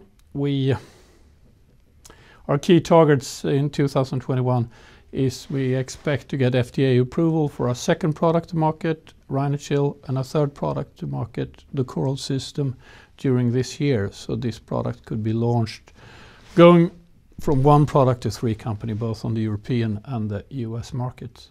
The goal is, of course, to increase sales of the BrainCool system, iCool in the US, and also launch RhinoShield and Coral. We expect to get further patent approvals on a fairly new application we have within oncology, which is for prevention of neuropathy, which already has Swedish patent approval. A big target for this year is to strengthen and expand the organization with further management, both in sales, development. We will hire a CFO, and also we expect to hire business unit managers or subsidiary CEOs, which will be a very important goal for the company this year. And also, we will expect to launch the company at Spotlight this year. The market overview for these products. In brain cooling, our first product to market is within cardiac arrest. It's roughly 4 million people every year. And the characteristics of these patients is this high mortality, so up to 80–85% of these patients die. So the target is, of course, to improve survival and also improve neurological function for the patients who survive. The second indication or area is stroke and neurology, which is about 15 million stroke patients a year, which differs from cardiac arrest because it's not as high mortality, but a very high rehabilitation need of the patients that survive. Here there is subsets of patients where our initial focus is on neurological fever, which is about 3–4 million patients a year in the US, and the same in Europe, which has been an area with further focus due to the COVID-19 crisis, where a number of patients, COVID-19, had ended up with high fever on the ICU, which is an area where we actually completed a clinical trial of 15 patients and been able to treat these patients very successfully. Oral mucositis, which is for the Coral system, is a smaller patient population, about 1.2 million patients a year, but it's a well-defined market and much more planned treatments compared to the intensive care market, which requires 24/7 service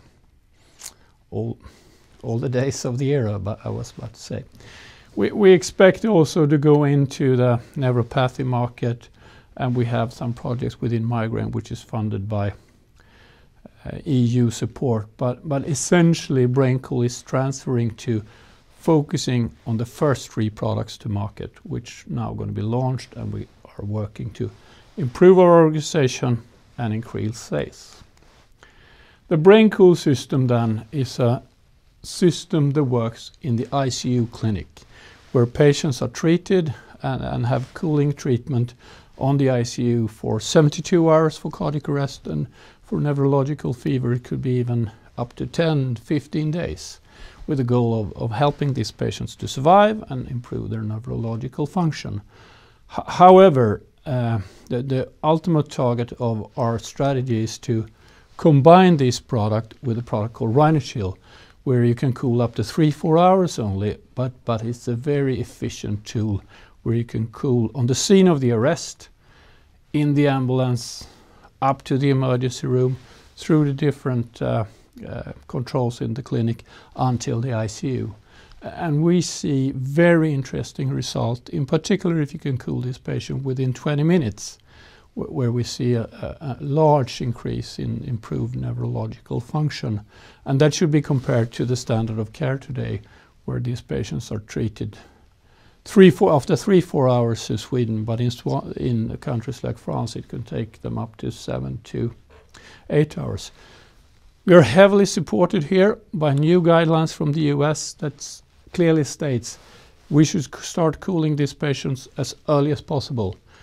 Treatment in the ICU is not enough to help these patients. Also, the American guidelines supports our company in that is a further focus on the ICU on high quality temperature management system, where BrainCool system or iCool in the US is 1 out of 3. So there's a good foundation here for further sales development of iCool and BrainCool in the ICU, but long term also combine these 2 products to really be able to start with the RhinoShield and then have to tag along with the BrainCool or iCool in the ICU. In pain management, our primary focus now is oncology. We have the product called Coral System, which is about prevention of oral mucositis, which is a severe side effect of cancer treatment. And this product has completed a large clinical trial. We await scientific publication of that. We presented the clinical data for the FDA very successfully, leading to a breakthrough device designation. And we actually also have a fast-track approval for this product in China. It has been a little bit tough during the COVID-19 year, but we expect to increase the pace of approval process now in Korea, Japan, and China. But on the US market, we already submitted a De Novo 510K submission, which actually has been reviewed in detail by the FDA through our breakthrough designation. So we think we are in a fairly good situation there. Long term, we can use the same cooling system for another application called Cool Limb, which is cooling of hand and feet, where we think we can treat 2 patient groups with the same same product, where the goal for this year would be to get this product CE marked. The Coral System prevents a big problem in cancer treatment. It's documented healthcare cost in the US of $40,000 to $70,000 per patient. There's 5 companies having fast track in the pharmaceutical market, but they could be years from market, and we expect to get this product approved this year and being able to launch this on the US market. The sales strategy of BrainCool, which we have today, is we focus on Germany, we're focusing on the US, and we're now going to start and hire the person to attack the Nordic market, where we built up strong key opinion leaders, customers, Karolinska in Sweden, 6-8 sites in Germany, and a number of US reference customers. So coming up of the COVID year, we really think that we ramped up for further sales increase. We also have been able in the US to sign a number of GPOs, General Purchase Organization, that supports over 5,000 hospitals and are really are geared up to increase sales in the US. Long-term distribution model could be interesting for BrainCool, in particular in oncology, where there's a lower risk classification and a very good product for a distribution model. So, IPR strategy, we are focusing on the US market, the European market, and then Korea, Japan, and China, which we think will be very important markets. We have been very successful with both the BrainCool, RhinoShield, and Coral, and now have most patents approved, actually. So it's really about a foundation to continue and maintain this patent protection, where the BrainCool system have a number of patents, which is aimed for different applications of the BrainCool system, while RhinoShield and Coral have a further coverage, more of the complete product. I mentioned the updated regulatory guidelines from both American Heart and the European Resuscitation Council. They are important because they are the drivers of the development of this market. And both our products, RhinoShield, to be able to cool as early as possible, and BrainCool system, or iCool in the US, to really have an advanced treatment in the ICU, are really in the forefront of these guidelines. So I think we have a very good situation for further growth in this area.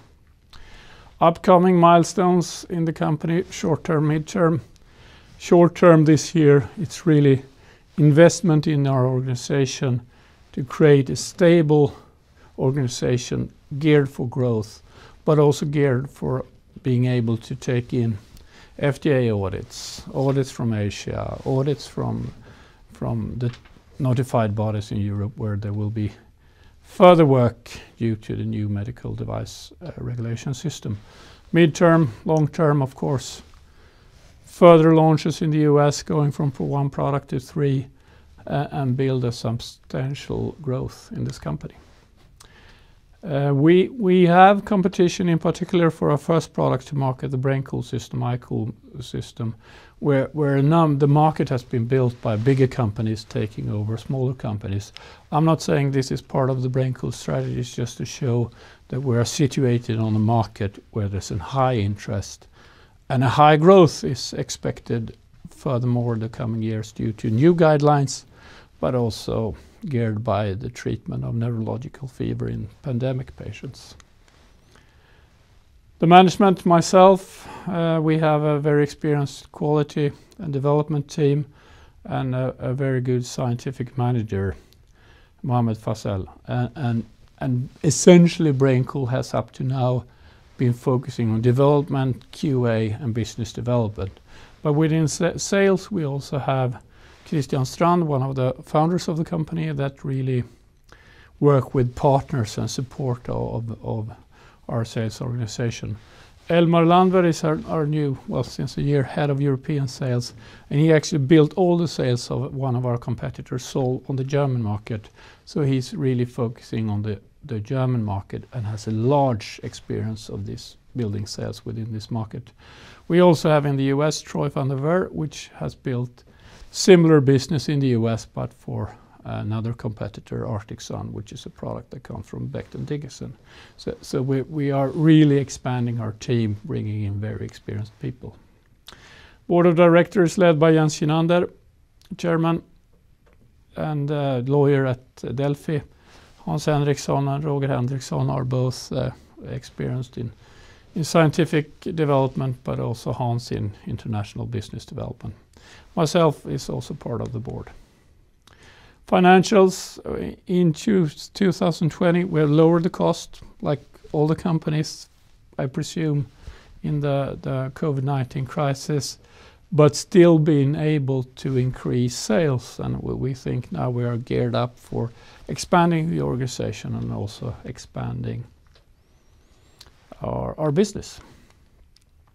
Finally, our company highlights. We have a strong, diversified product portfolio. Our main focus will now be the first 3 products to market should really reach the market and grow this market. We have a global market potential in a number of indications and target temperature management, of course, but also in oncology. We've been very successful with the FDA and hope to be able to go from 1 product to 3 products approved this year in the US. We could be a potential acquisition target, but that could also be a sign how important this market is to many players, and that is a good foundation for growth. For our second or third product, we see first mover advantage. There's limited competition. We're changing the way treatments are done, both in target temperature management and in oncology. That will create barriers, but it's also creating very good opportunities. Finally, we have an experienced management board of directors, but see also potential and need to expand this organization with further competence in sales development, development QA to some extent, but also CFO functions and communication with the stock market. That's what my presentation today. Well, thank you so much, Martin, for that presentation. It seems like you have several activities going on, and I'm just wondering if you look back at so far in 2021, what has been the main milestone that you think has given the most value to BrainCool this year? I think the fact that we got this breakthrough designation for coral system is a clear sign that this is a first mover product for the US market. We have FDA really managing and helping us that this product should reach to US patients as quickly as possible. There's also been a decision, which is in part has been delayed, of automatic reimbursement for this product. We expect that this will lead to a positive result for this product, meaning that the time it takes for this product to reach reimbursement goes from 6 to 12 months instead of 5 to 10 years, which is the normal medical device procedure in the US. Sure. You talked a lot about one of your products in particular, Coral. Yeah. When do you expect launch in Europe, or is the US your main focus for Coral right now? The European markets are equally important. We don't think at the initial stage we will launch on all the European markets, but of course Germany is a very important market because we have presence there, and oral mucositis is a big problem there, and we also see fairly good potential of a fast track reimbursement on that market. But obviously the US market in oncology is maybe 55 to 60% of the world market, according to our calculations. We have a breakthrough designation. There's documented healthcare cost in the States of $40,000 per patient. So there's enormous buzz and interest on the US market. So of course, the development of the breakthrough designation and potential reimbursement makes the US in particular a very interesting market. Mm-hmm. But definitely Germany will have equal importance, and then the other European markets we have to come back to. Mm-hmm. Well, finally, to cap off, you talked about some of your long-term milestones. Where do you see BrainCool in 2 years from now, let's say?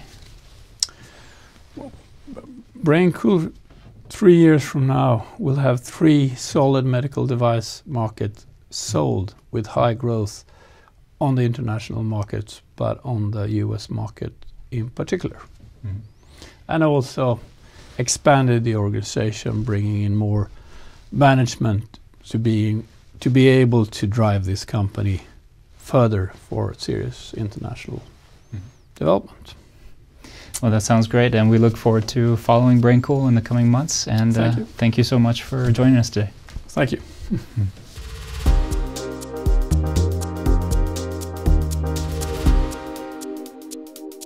And our next presentation comes via link from BioInvent and CEO Martin Wesselhoff. Welcome, Martin, and please go ahead. Thank you, Cecilia. So I will start obviously with our forward-looking statement, and then I have a quick summary, snapshot of the company basically. So BioInvent is focusing on innovative immuno-oncology therapies, and we have currently 4 clinical pipeline programs running. By the end of the year, we will initiate our 5th program. We are a quite integrated company, at least for European standards. So we have a very strong research engine, which I briefly will explain in a minute. But we also have GMP manufacturing capability in-house. And as I already mentioned, so our core technology, which is FIRST, which is a screening platform for targets and antibodies, is very nicely differentiated and gives us a competitive edge. We have a proven track record for financing with a solid cash position. So currently we have a runway until end of 2024, maybe a little bit into 2025. And we have now actually accumulated a very strong institutional shareholder base, such as Redmile, Van Herk Investments, Omega, HBM, AP4, Merieux, Swedbank Robur, Invus, and Handelsbank, and actually also Consonance. 2021 has been quite busy for us so far. So we had a number of clinical and preclinical milestones. So we could show proof of concept for our lead program, BI-1206 in non-Hodgkin lymphoma, and I will come back to that later in detail. We also have a second study ongoing for this asset in solid cancer. And we actually pushed ahead aggressively with our portfolio. So we started to enroll patients for our anti-TNF receptor 2 program, as well as our 50-50 collaboration with Transgene, where we have our proprietary anti-CTLA-4 antibody cloned into their oncolytic virus platform.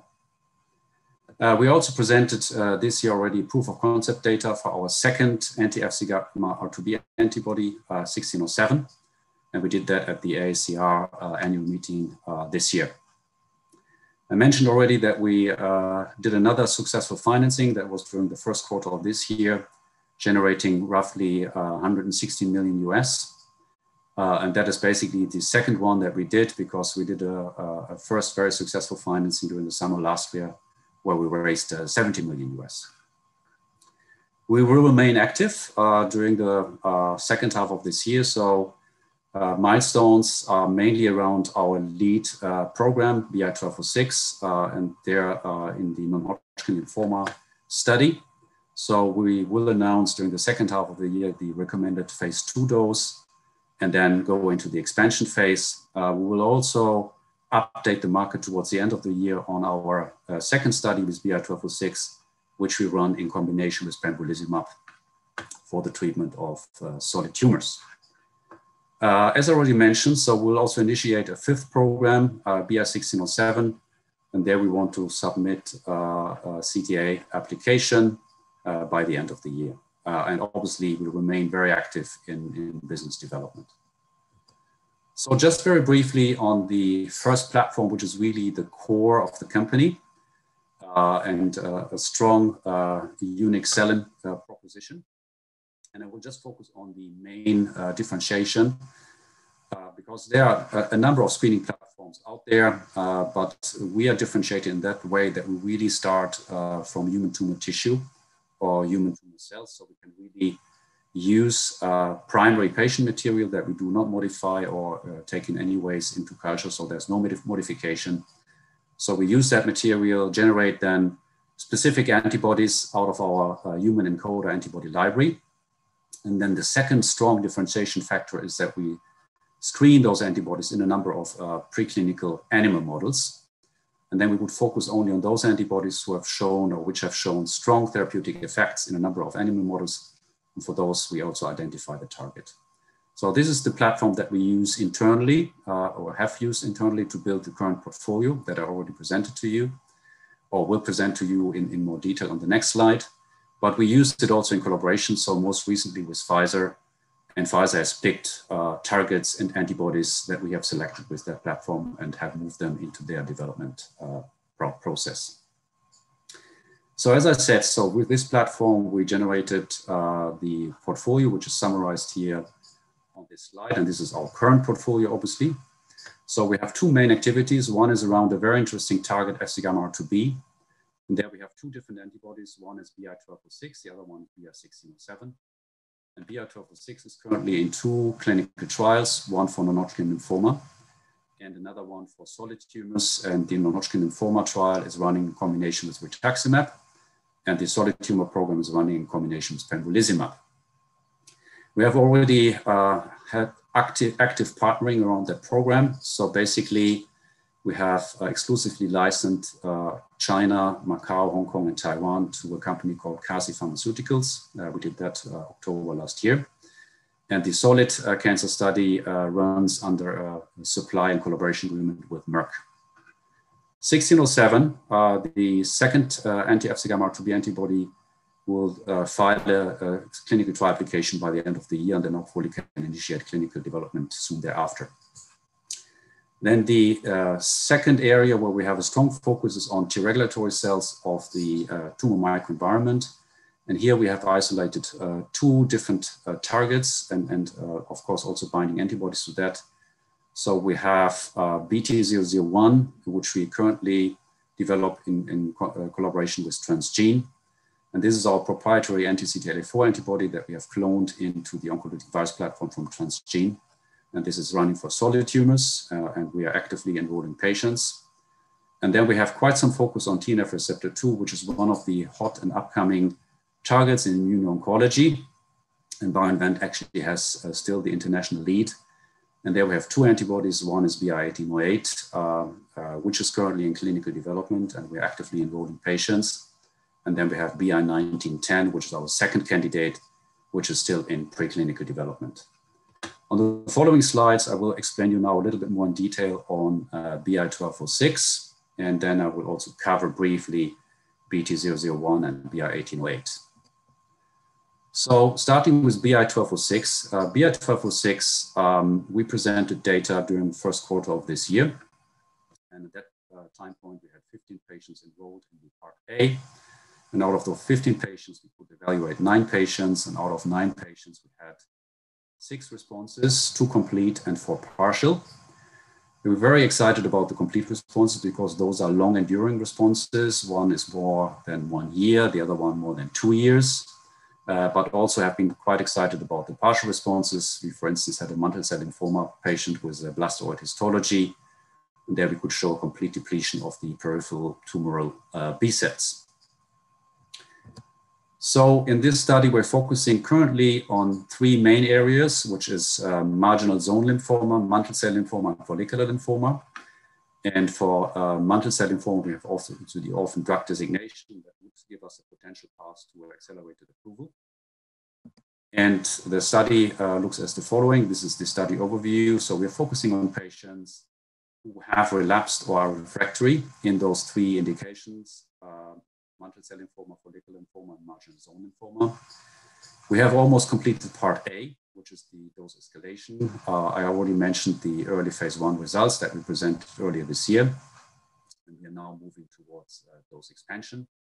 And as already mentioned, so during the second half of this year, we expect to announce the dose for the part 2, and then move ahead with the dose expansion and hopefully give some additional updates also once we announce the dose 2. Or dose for part 2, basically. So this is the first study that we run for BI-1206. And before I come to the second study, just to briefly summarize the upcoming milestones in BI-1206 in non-Hodgkin lymphoma. I mentioned already that we want to select the part 2 dose for the dose expansion phase. We have also planned end of phase 1 meeting with the FDA for the 3rd quarter this year. And then we're actively working to include China in our global clinical development strategy, since we have this ongoing, very active collaboration with CASI. And then, of course, we determine the quickest path to registration. So I mentioned already that we have the orphan drug designation in mantle cell lymphoma, and we're looking at fast track designation and breakthrough therapy designation. So coming then to the second study, which is for solid tumors, and they were focusing on patients with solid tumors who have relapsed or are refractory to anti-PD-1 and anti-PD-L1. And this is under a clinical supply and collaboration agreement with Merck. But to make it very clear, Merck does not have any rights to the asset. And we're currently in part A, and we plan to present early phase 1 results, as we have done for the first study, at the end of this year. Now I would like, before I come to the other 2 programs, briefly summarize the broad application potential of BI-1206. So we're currently at looking in indolent non-Hodgkin lymphoma, which could be extended into non-Hodgkin lymphoma, depending on data, of course. Then in the solid cancer study, we're looking at non-small cell lung cancer and metastatic melanoma, but there are potentially also other solid tumors indication. And besides the liquid tumors and solid tumors, we also have application potential in autoimmune diseases. So quite interesting.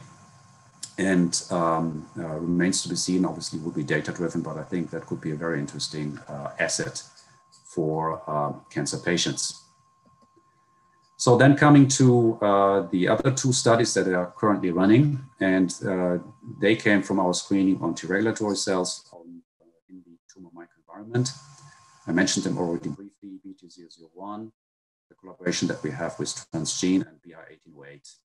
Starting with BT001, maybe just to explain you the principle on this slide. So basically we have cloned the full-length anti-CTLA-4 antibody in the oncolytic vaccinia-based virus platform from Transgene. Such the way we apply this, that we have a very high concentration of anti-CTLA-4 in the solid tumor environment only, and a very low systemic exposure, which should help us a lot. And we have very strong preclinical data that we presented last year, showing that we can really have a very, very good efficacy, but with a very good toxicity profile. So as I already mentioned, we are actively enrolling patients. The trial is going well. No impacts from COVID at the moment. And then briefly, 1808. So this is then our anti-TNF receptor 2 program, which is also ongoing. And there we have seen preclinically, and that was also presented last year, strong single agent activity as well as good combination synergy with anti-PD-1. And that's why we will test both single agent as well as combination with pembrolizumab. We have started the single agent trial, and it's running very well. And we will focus on 3 indications here: non-small cell lung cancer, ovarian cancer, which is very interesting because checkpoint inhibitors didn't do much there yet. And then we also have decided to look at CTCL, which is a rare T-cell lymphoma, which could give us also a quick access to approval, depending on data, obviously. In the combo with pembrolizumab, we will check for non-small cell lung cancer as well as ovarian cancer. So the upcoming news flow for the second half of this year. So obviously, we'll update again our lead compound BI-1206, and we will have the recommended phase 2 dose and progression to the expansion phase 2A part of the study. Also, we are planning to have an update and to show some early results from our second clinical trial for BI-1206, in this case with pembrolizumab in solid tumors. So something too very, very interesting. And of course, for the first part, we already had very interesting data presented during the first quarter, where we could show early efficacy. Then going forward, so we obviously we are not a one-trick pony, so we're not a BI-1206 company. So we have a broad portfolio, as you can see, currently 4 trials ongoing, and at the end of the year we'll start BI-1607. So we do the CTA submission, which will be our 5th clinical program. And then I said, so we'll remain quite active in business development, because our sweet spot is really to identify new mode of actions for cancer immunotherapy and show that they work clinically. And then, of course, we will go for partnerships, either geography focused, as we have done for BI-1206 for China. But obviously, we also have discussions around potential worldwide partnering. Thank you very much for your attention. Thank you so much for the presentations, and we will move on to some short questions then. First of all, in your own opinion, how does BioInvent differ from your competitors? There's not a quick answer to that. So it's at multiple levels. First of all, the integration. So the company really has discovery for targets, antibodies, preclinical development, clinical development, as well as manufacturing. And I think this is quite important, because when I joined the company, that was August 2018, we had 1 program in the clinic. Now it's, not even 3 years ago, we already have 4 clinical trials running, and this you only can do if you have all these capabilities internally. Secondly, I think the company is really focusing, and that has been done by Björn and his team, on first class of science, which of course is no guarantee, but it's a good starting point. So we're really at the really focusing on first in class compounds. And just to give you an example, so we're the first one with an anti-Fc gamma B antibody program in the clinic, the same for the TNF receptor 2 program. And we're very, very nicely differentiated and basically the front runners for in many ways. Importantly to say, the third and maybe fourth thing is that we have a broad portfolio, probably one of the largest portfolio of the Nordics. So by the end of this year, 5 programs in the clinic, plus also a very high quality institutional investor base, which is a strong support for the company going forward. You mentioned here the investor base. What do you think it was that attracted quite big funds to take part in your capital raises? I think, again, that was twofold.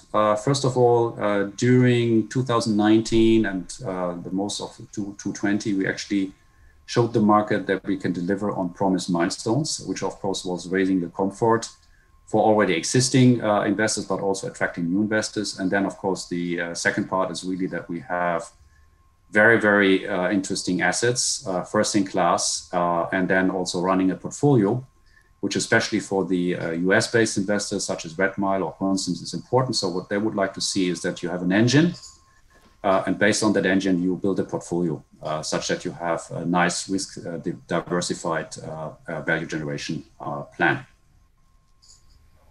And finally, a bit of a classic question. What milestones do you hope to achieve during 2021? Yeah, so that's basically on the last slide that I just briefly showed. So obviously, BI-1206, our lead compound, there will be 2 updates. One will be the phase 2 dose and moving into dose expansion. The second update will be on the second study, where we will show early results from the other trial that we're running in combination with pembrolizumab. Then obviously our 5th program, where we'll initiate clinical development, that will be the second anti-Fc gamma B antibody 1607. And then, as I said, we remain quite active in business development, and hopefully there will be also some updates in this respect. Well, thank you so much for joining us. Thank you very much for having me.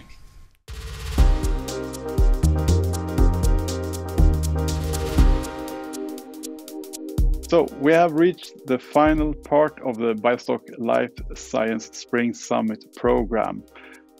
We are going to do a panel discussion, and with me for that I have 3 distinguished gentlemen who are all very proficient in their respective fields. We are going to talk to Mattias Häggblom, who is Sector Head Healthcare, Equity Analyst of Equity Research for Handelsbanken. And we also have with us Klaus Johansson, who is Senior Portfolio Manager of Danske Bank Asset Management. And finally, we have Peter van der Meyden, who is Director of Life Sciences and Healthcare at Kempen Company. So first of all, guys, thank you very much for lending us your time and your expertise participating in this panel today. Very nice to see you. Good to be here. Good to be here. In a traditional way, I think we should start with a short intro round. I would like to give each and every one of you 2 minutes to briefly introduce yourselves and your role at your respective companies. So we'll start with you, Mattias. Go ahead. Thanks. A biologist by training, Stockholm University, late 90s, ended up in the finance industry by coincidence, started as an equity research analyst for 18 years with 3 different banks covering Nordic life science stocks, and then moved on to the buy side and managed a global healthcare fund with Swedbank Robur, one of the large mutual fund managers out of Stockholm, Sweden. Before I joined Handelsbanken to return to the sell side and lead our equity research efforts within the sector, as you mentioned, Jonas, sorry for that. And try to raise our profile within this very important sector for the region. Thank you very much. Klaus? Yes, hello there. Claus Johansen from Danske Bank Asset Management. I'm part of a team of 4 people that are managing our global equity portfolio. And I've been in the industry since '99. I've been investing in healthcare companies since 2004. So my angle is to invest in global. So it's both US and Europe and Japan. And it's both within biopharma, medtech, and biotech. So I invest through the whole healthcare chain. Thank you very much, Klaus. And finally, we have Peter. Yeah, hi, Jonas. Thank you again for having me in this panel. So my name is Peter van der Meijden, and I work at Kempen. We are a European investment bank, and I'm part of the life sciences and healthcare corporate finance team, and based in Stockholm. I started my career as an equity analyst back in 2006 in Brussels, and I've been in life sciences corporate finance for the past 6 or 7 years. And at Kempen, within the life sciences team, what we do is we advise companies on anything from crossover rounds, pre-IPO, to M&A, US IPOs, what have you. And over the past years, here in the Nordics, you might have seen us pop up in transactions for companies like Hansa, Cantargia, Oncopeptides, Immunovia, the merger between DC Prime, Immunicum, and some others. And often the position that we take is that we team up with a local bank when these kind of companies are ready to get more exposure to European and US specialist investors. Thank you very much, Peter. So first off, I would like to talk to you guys a little bit about what impact the pandemic and the now currently ongoing vaccination process has had on your respective market outlooks and also, of course, investment strategies. And I would like to start with you, Klaus. What do you say? Yes. In my part-time, I'm also advisor to a UK-based company that is gathering information on COVID-19 vaccines and treatment. So we are providing a platform where governments and large corporations and international organizations, they can log into and get information. And of course, when the pandemic hit last year, there was a huge interest in this platform. And of course, we could see this equity market just fell a lot. And we were thinking that if we had a look 12 to 18 months forward, we probably had some vaccines in the market. So we started to look into which companies could actually benefit from a reopening trade. And we can, of course, see that the equity market has rallied since then. And lately, quite recently, we have started to think that the valuation has come a little bit in the high end. So we have taken a bit, let's say, risk off the table right now. We still assume that we will see patients coming back into the hospitals and into the clinic, but we think that is to a large degree actually priced in the market right now. Thank you. And Matthias, what's your take on or what's your outlook at this stage in the ongoing pandemic and the vaccination process? How are you adjusting your investment strategies? Well, I think the pandemic has put an emphasis on the importance of innovation, and the record speed of developing these vaccines, the mRNA vaccines and some of the others. That has enabled much of this opening up trade that Klaus referred to. And it wasn't certain, it's a record time, and typically vaccine development takes longer time than this. Of course, a lot of resources were added this time, and a lot of things happen in parallel instead of taking them one by one in terms of clinical trials. But again, it's a reminder of the importance of innovation, and that's a critical theme what we think about when we look for interesting companies. And the second one is I guess the digital element to this. So we're doing this interview over Zoom. A few people knew about Zoom before the pandemic, and also healthcare, which has been fairly slow to adopt historically, had to find ways to, have sales force meeting with physicians, but also patients seeing physicians. So I think it's one of the lessons here is that if your business model isn't adopted to digital platforms already, you're probably going to be in a tough situation shortly. Definitely. And Peter, from your perspective in corporate finance, what kind of impact have you seen from the pandemic and also from the now finally ongoing vaccination process on investor interest and so on? Well, I mean, as we all remember, back in March and April of last year, there was a complete collapse on the stock markets, and at a pace that we hadn't seen before. 2001 and 2008 might have been deeper declines in that respect, but the pace was unprecedented this time. So many of the transactions that we were working on had to be put on hold. And I mean, for many of the pre-revenue type of clients that we have, I mean, these don't have an endless amount of runway. So we quickly have to start looking at potential alternative scenarios for financing, because we didn't really know how long this would last, if it would go all the way over the summer, and what the actual outcome of that would be. But as mentioned, I mean, markets came back very quickly, and since then we've seen an enormous inflow of funds into this sector.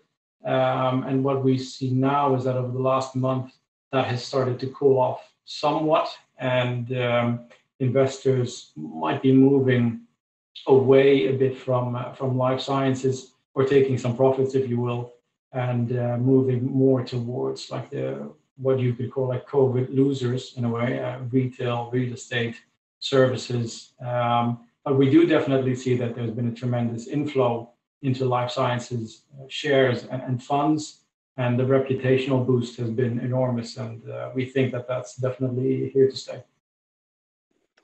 Yeah, the life science sector has definitely benefited as a whole and from the increased attention it's been drawing during the pandemic.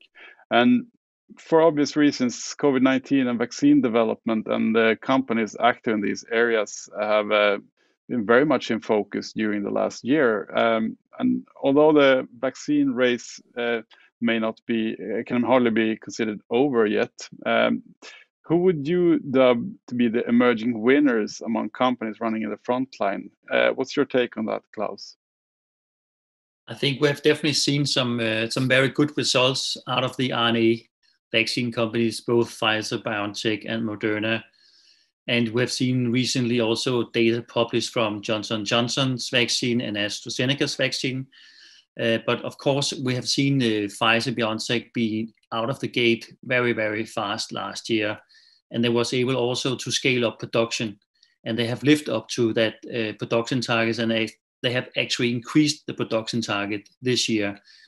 Going into 2022, they have recently come to an agreement with the EU of 1.8 billion doses. So I think it's fair to say that Pfizer is definitely taking a very large market, both in Europe and US. But for the rest of the world, I think definitely we will see Johnson & Johnson and AstraZeneca playing a large role. We definitely still need to have vaccines that can easily be distributed around in the world, where countries don't have the same facilities of storage that we have seen in the European and also US. So I think it's fair to say that Pfizer is really taking a good market share right now. And Matthias, from your point of view as an equity analyst, who would you see emerging as winners in all this? Well, as a bit of a follow-on to Klaus' comment, most people didn't know about mRNA as a platform or technology a year ago. So I think obviously it's done very well in COVID, and some better than others. But I think it also opens up the question where you can go with that technology beyond COVID, and for disease areas or infectious diseases where there is already vaccines available, but maybe not perfect, or diseases where there is not even a vaccine available. So that's one. And the second one, I think, would be testing. So testing capacity has ramped up dramatically, and obviously a lot of COVID testing. And I think the market is kind of nervous about what's going to happen with all those COVID testing. I think more interesting is what will happen over time in terms of testing generally, more broadly speaking, in terms of, I think the public's interest for testing now that we've become used to it and it drives a caregiver's decision is going to stay at a much higher level than prior to the pandemic. Obviously not as high as, the peak at the COVID testing level, but I think testing and diagnostics for different infectious diseases and other, diseases in general, I think is going to be having a new era. And Peter, if we sort of take the look from the other perspective then from investors, have you noticed what kind of companies or what players have been more successful in attracting the investors' interest and funds in your opinion? Yeah, I mean, if you look at that, I think it's twofold. On the one hand, obviously, you have the companies like Moderna and BioNTech, who are definitely ahead in this race. And we were part of the banking syndicate that led BioNTech's IPO in 2019, and their journey has been tremendous. But beyond that, there's a whole bunch of other companies that have been able to use the technology that they have been working on for years and years, and trying to find ways to use that also for treatment of COVID patients. So besides the obvious vaccination players, I think something that could be interesting to keep an eye on as well is companies that are able to use their platforms for the treatment of COVID patients going forward. Because an interesting thing that we keep on hearing from investors is the question, how will we be living with COVID in the coming years as well? Will we be able to live with that in a more managed way, but we will still have a need to treat patients, hospitalized patients with COVID-19? And who are then the companies that are in pole position to offer treatment opportunities? And then secondly, kind of back to the fund inflows. I mean, we've been seeing clients breaking funding records for new funds all of last year, crossover funds, etc. And as a result, we see also that due to the tremendous inflows, they are widening their horizons. Plus, maybe they would focus primarily on private companies or mid to large cap companies. And now we see that due to these inflows, they're widening that view. And I think a great example of that is, for instance, BioInvent here in Sweden that managed to get specialist investor Redmile on board as in their last transaction. And those are the kind of companies as well, slightly smaller, earlier stage, but public, that might be able to benefit from these huge fund inflows. But having said that, it's really not a walk in the park. It doesn't mean that's available to everyone. I mean, Martin and the team at BioInvent really did a fantastic job in convincing Redmile that was a great investment for them to make. And if we sort of if we step away from the COVID and the vaccine areas and look around a little bit, what other therapeutic areas do you find especially interesting at this point in time? What do you say, Klaus? I think definitely within both the cardiovascular disease area and of course oncology, we're seeing huge interest. Of course, we know gene therapy, cell therapy, stem cell therapy. I think we'll actually see the first stem cell therapy in Parkinson's disease taking place in clinical trial this year. But within cardiovascular diseases, I mean, we still need a lot of lipid-lowering drugs. We still have a lot of patients that can't really be treated for their hypertension.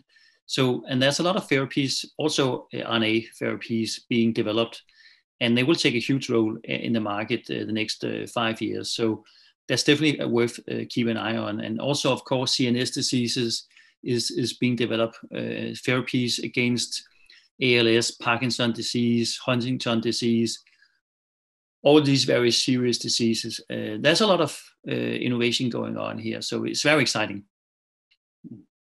Matthias, do you have any special areas that you are very interested in right now, besides the obvious ones in the vaccines and so on? Well, I think if I zoom in on the Nordic region, I think we have a lot of good oncology and orphan drug companies. So, I mean, both niches, fast growth in terms of overall market growth, but also areas where small companies actually can compete with the larger ones. I think in orphan drugs, we had Wilson Therapeutics being acquired by Alexion, which now in turn is in the process of being acquired by AstraZeneca within the orphan drug space. In oncology, we have numerous Nordic companies with interesting ideas that Peter has alluded to here before. So that is something that is of interest. Something that is quite often forgotten within the global healthcare space is the tools and supply industry. I think we, at least around the Uppsala region, but also to some extent in Denmark, we have a number of interesting tools and supply companies where you don't bet on a individual project. You don't take the binary risk or the digital 0 or 1, either you fail or you win big, but you can actually get exposure to interesting areas like cell and gene therapy, but you're not betting on a single project, but you're a provider of solutions to those companies that are in the process of developing such projects. And Peter, are you feeling any specific streams or trends in this sense that when it comes to companies outside of the COVID area or vaccine that seem to have the investor's eye in a certain way right now? Yeah, absolutely. Now, what we during our last conference, some interesting feedback that we received there was, for example, as we get presented with the bill for this crisis, what would that mean for overall healthcare services to societies, healthcare budgets, which were already under pressure due to aging population, increased obesity, etc. And besides, novel therapeutics for certain high-risk indications, what we do here is that investors are also looking at companies that can provide services and products that not only provide better standard of care, but maybe also especially a shorter term, let's say lower risk, better health economics. One thing that springs to mind is, for instance, biosimilars, which seems to be gaining traction quickly.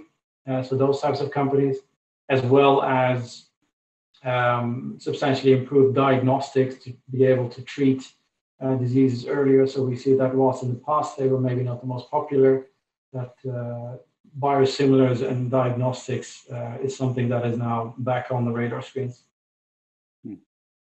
And if we talk about risk for a little bit, I mean, stock markets plunged in March 2020, and then they recovered quite quickly and has been going on strong since, and even reaching new all-time highs.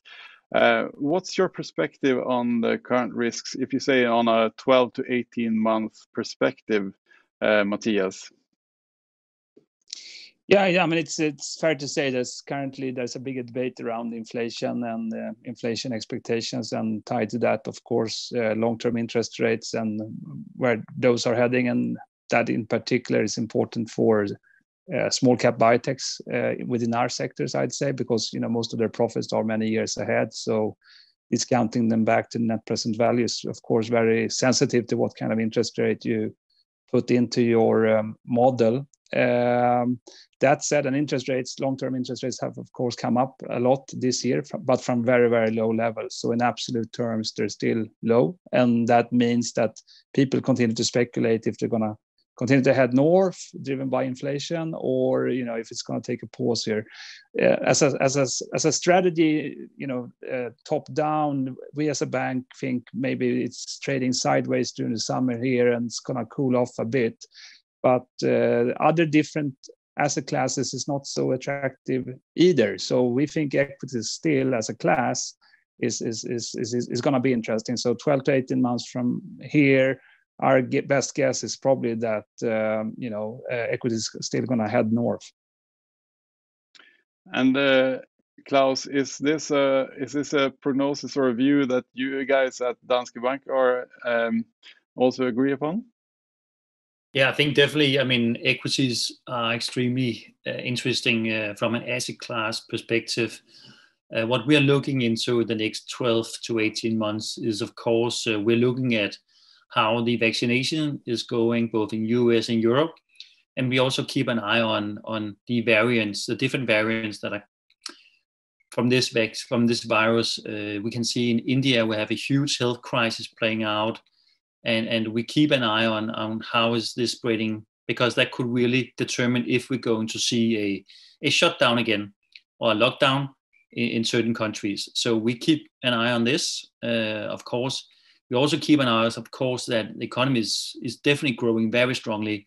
There's bottlenecks, there's a lack of chipsets around in the world. So we keep an eye on inflation, just as Matthias referred to. So there's a lot of things to keep an eye on. And Peter, again, then from a financing perspective, when you talk about risk, certainly the investors seem to have been or are have a big risk appetite as of now, judging from the IPOs and the follow-up rounds that we've seen. Lots of oversubscribed follow-up rounds. And what's your take on risk for the next year or so? Is the IPO window closing?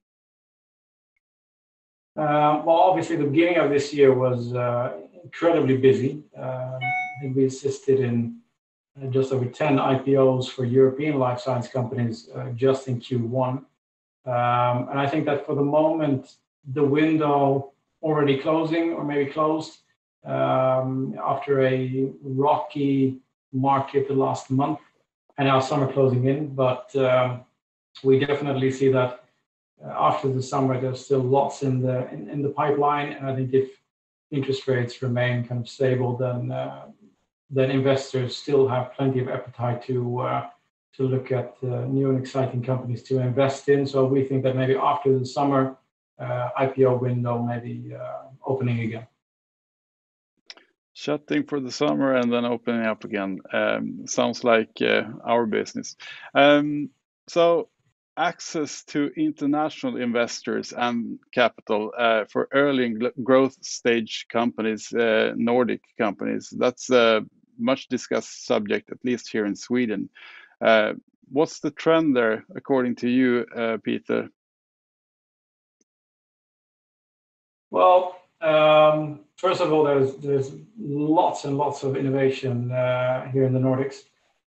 So for these VC funds, they have basically the opportunity to pick and choose. And what we see very often is that these VC funds, they want to back inventors, entrepreneurs, positive impact on society, and all the other catchphrases that they have on their websites, like unmet medical needs.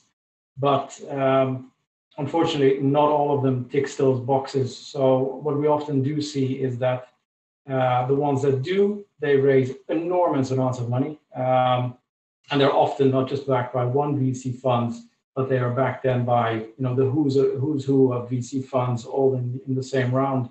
And yesterday we saw, for instance, Swiss Stayble Therapeutics, and they announced a $110 million Series C with Novo, HBM, RTW, BDF, Coromont, and some others.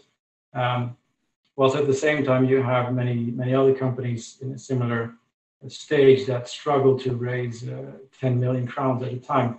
But there's just so much innovation for these funds to pick from that they often team up and together back the ones that they think have the best shot.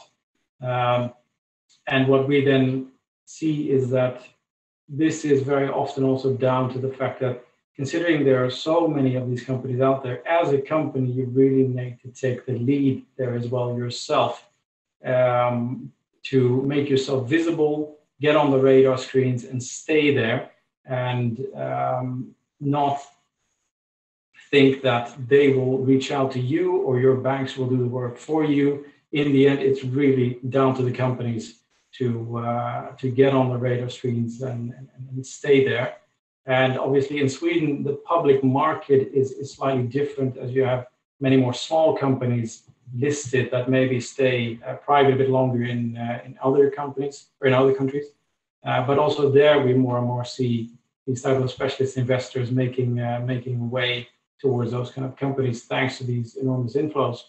So, for instance, I mentioned you've seen it in BioInvent, and more recently you've also seen it in Immunicum, where you have Van Herk now taking a large position, and for him, hopefully that being an equal success to some of his other investments.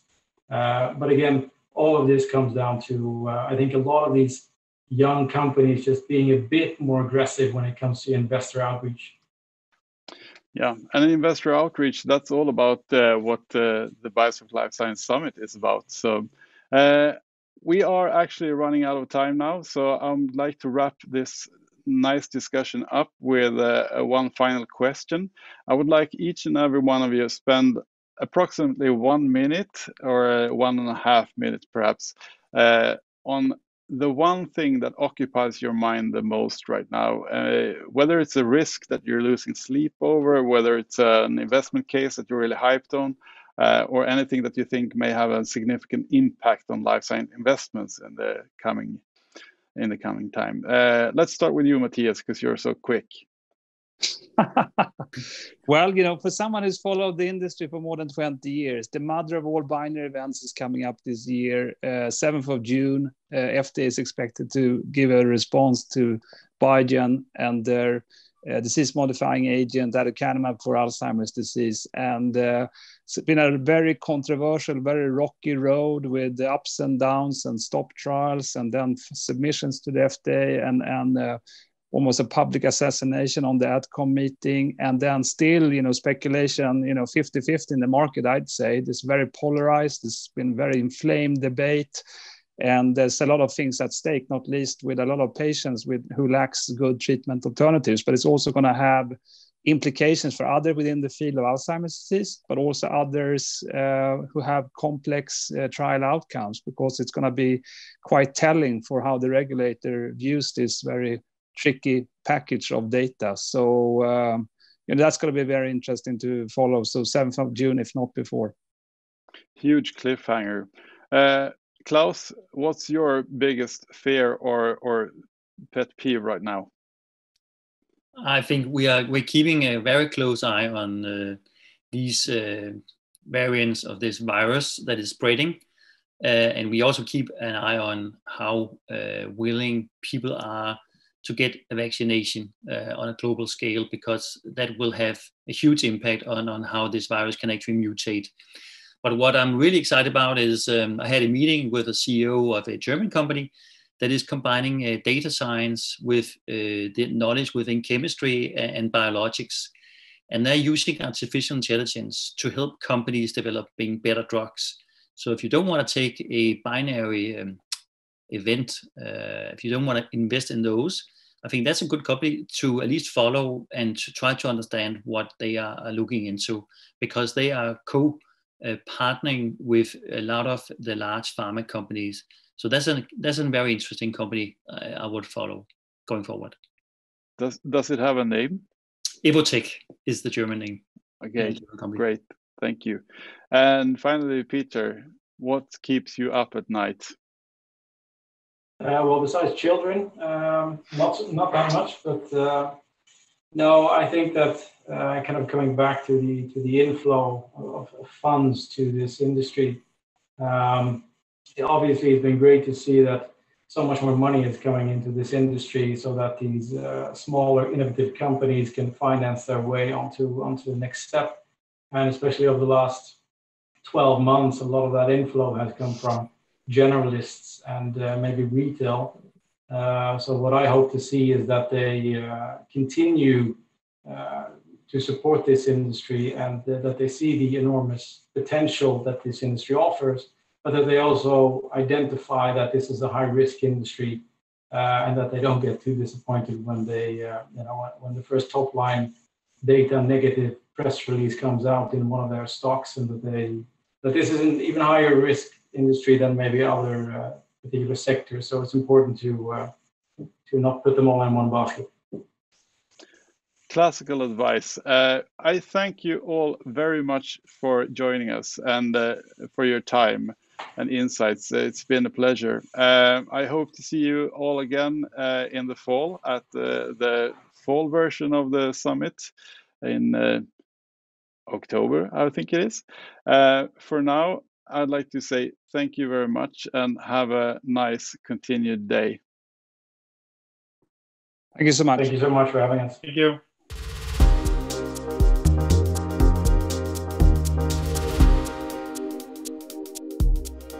That effectively concludes the second and final day of the BioStock Life Science Summit here from Medical Village in Lund, Sweden. I would like to thank all the participating companies, the panel participants, and of course you who have been watching from home. If you by any chance missed anything, everything can be seen afterwards on the biostock.se website.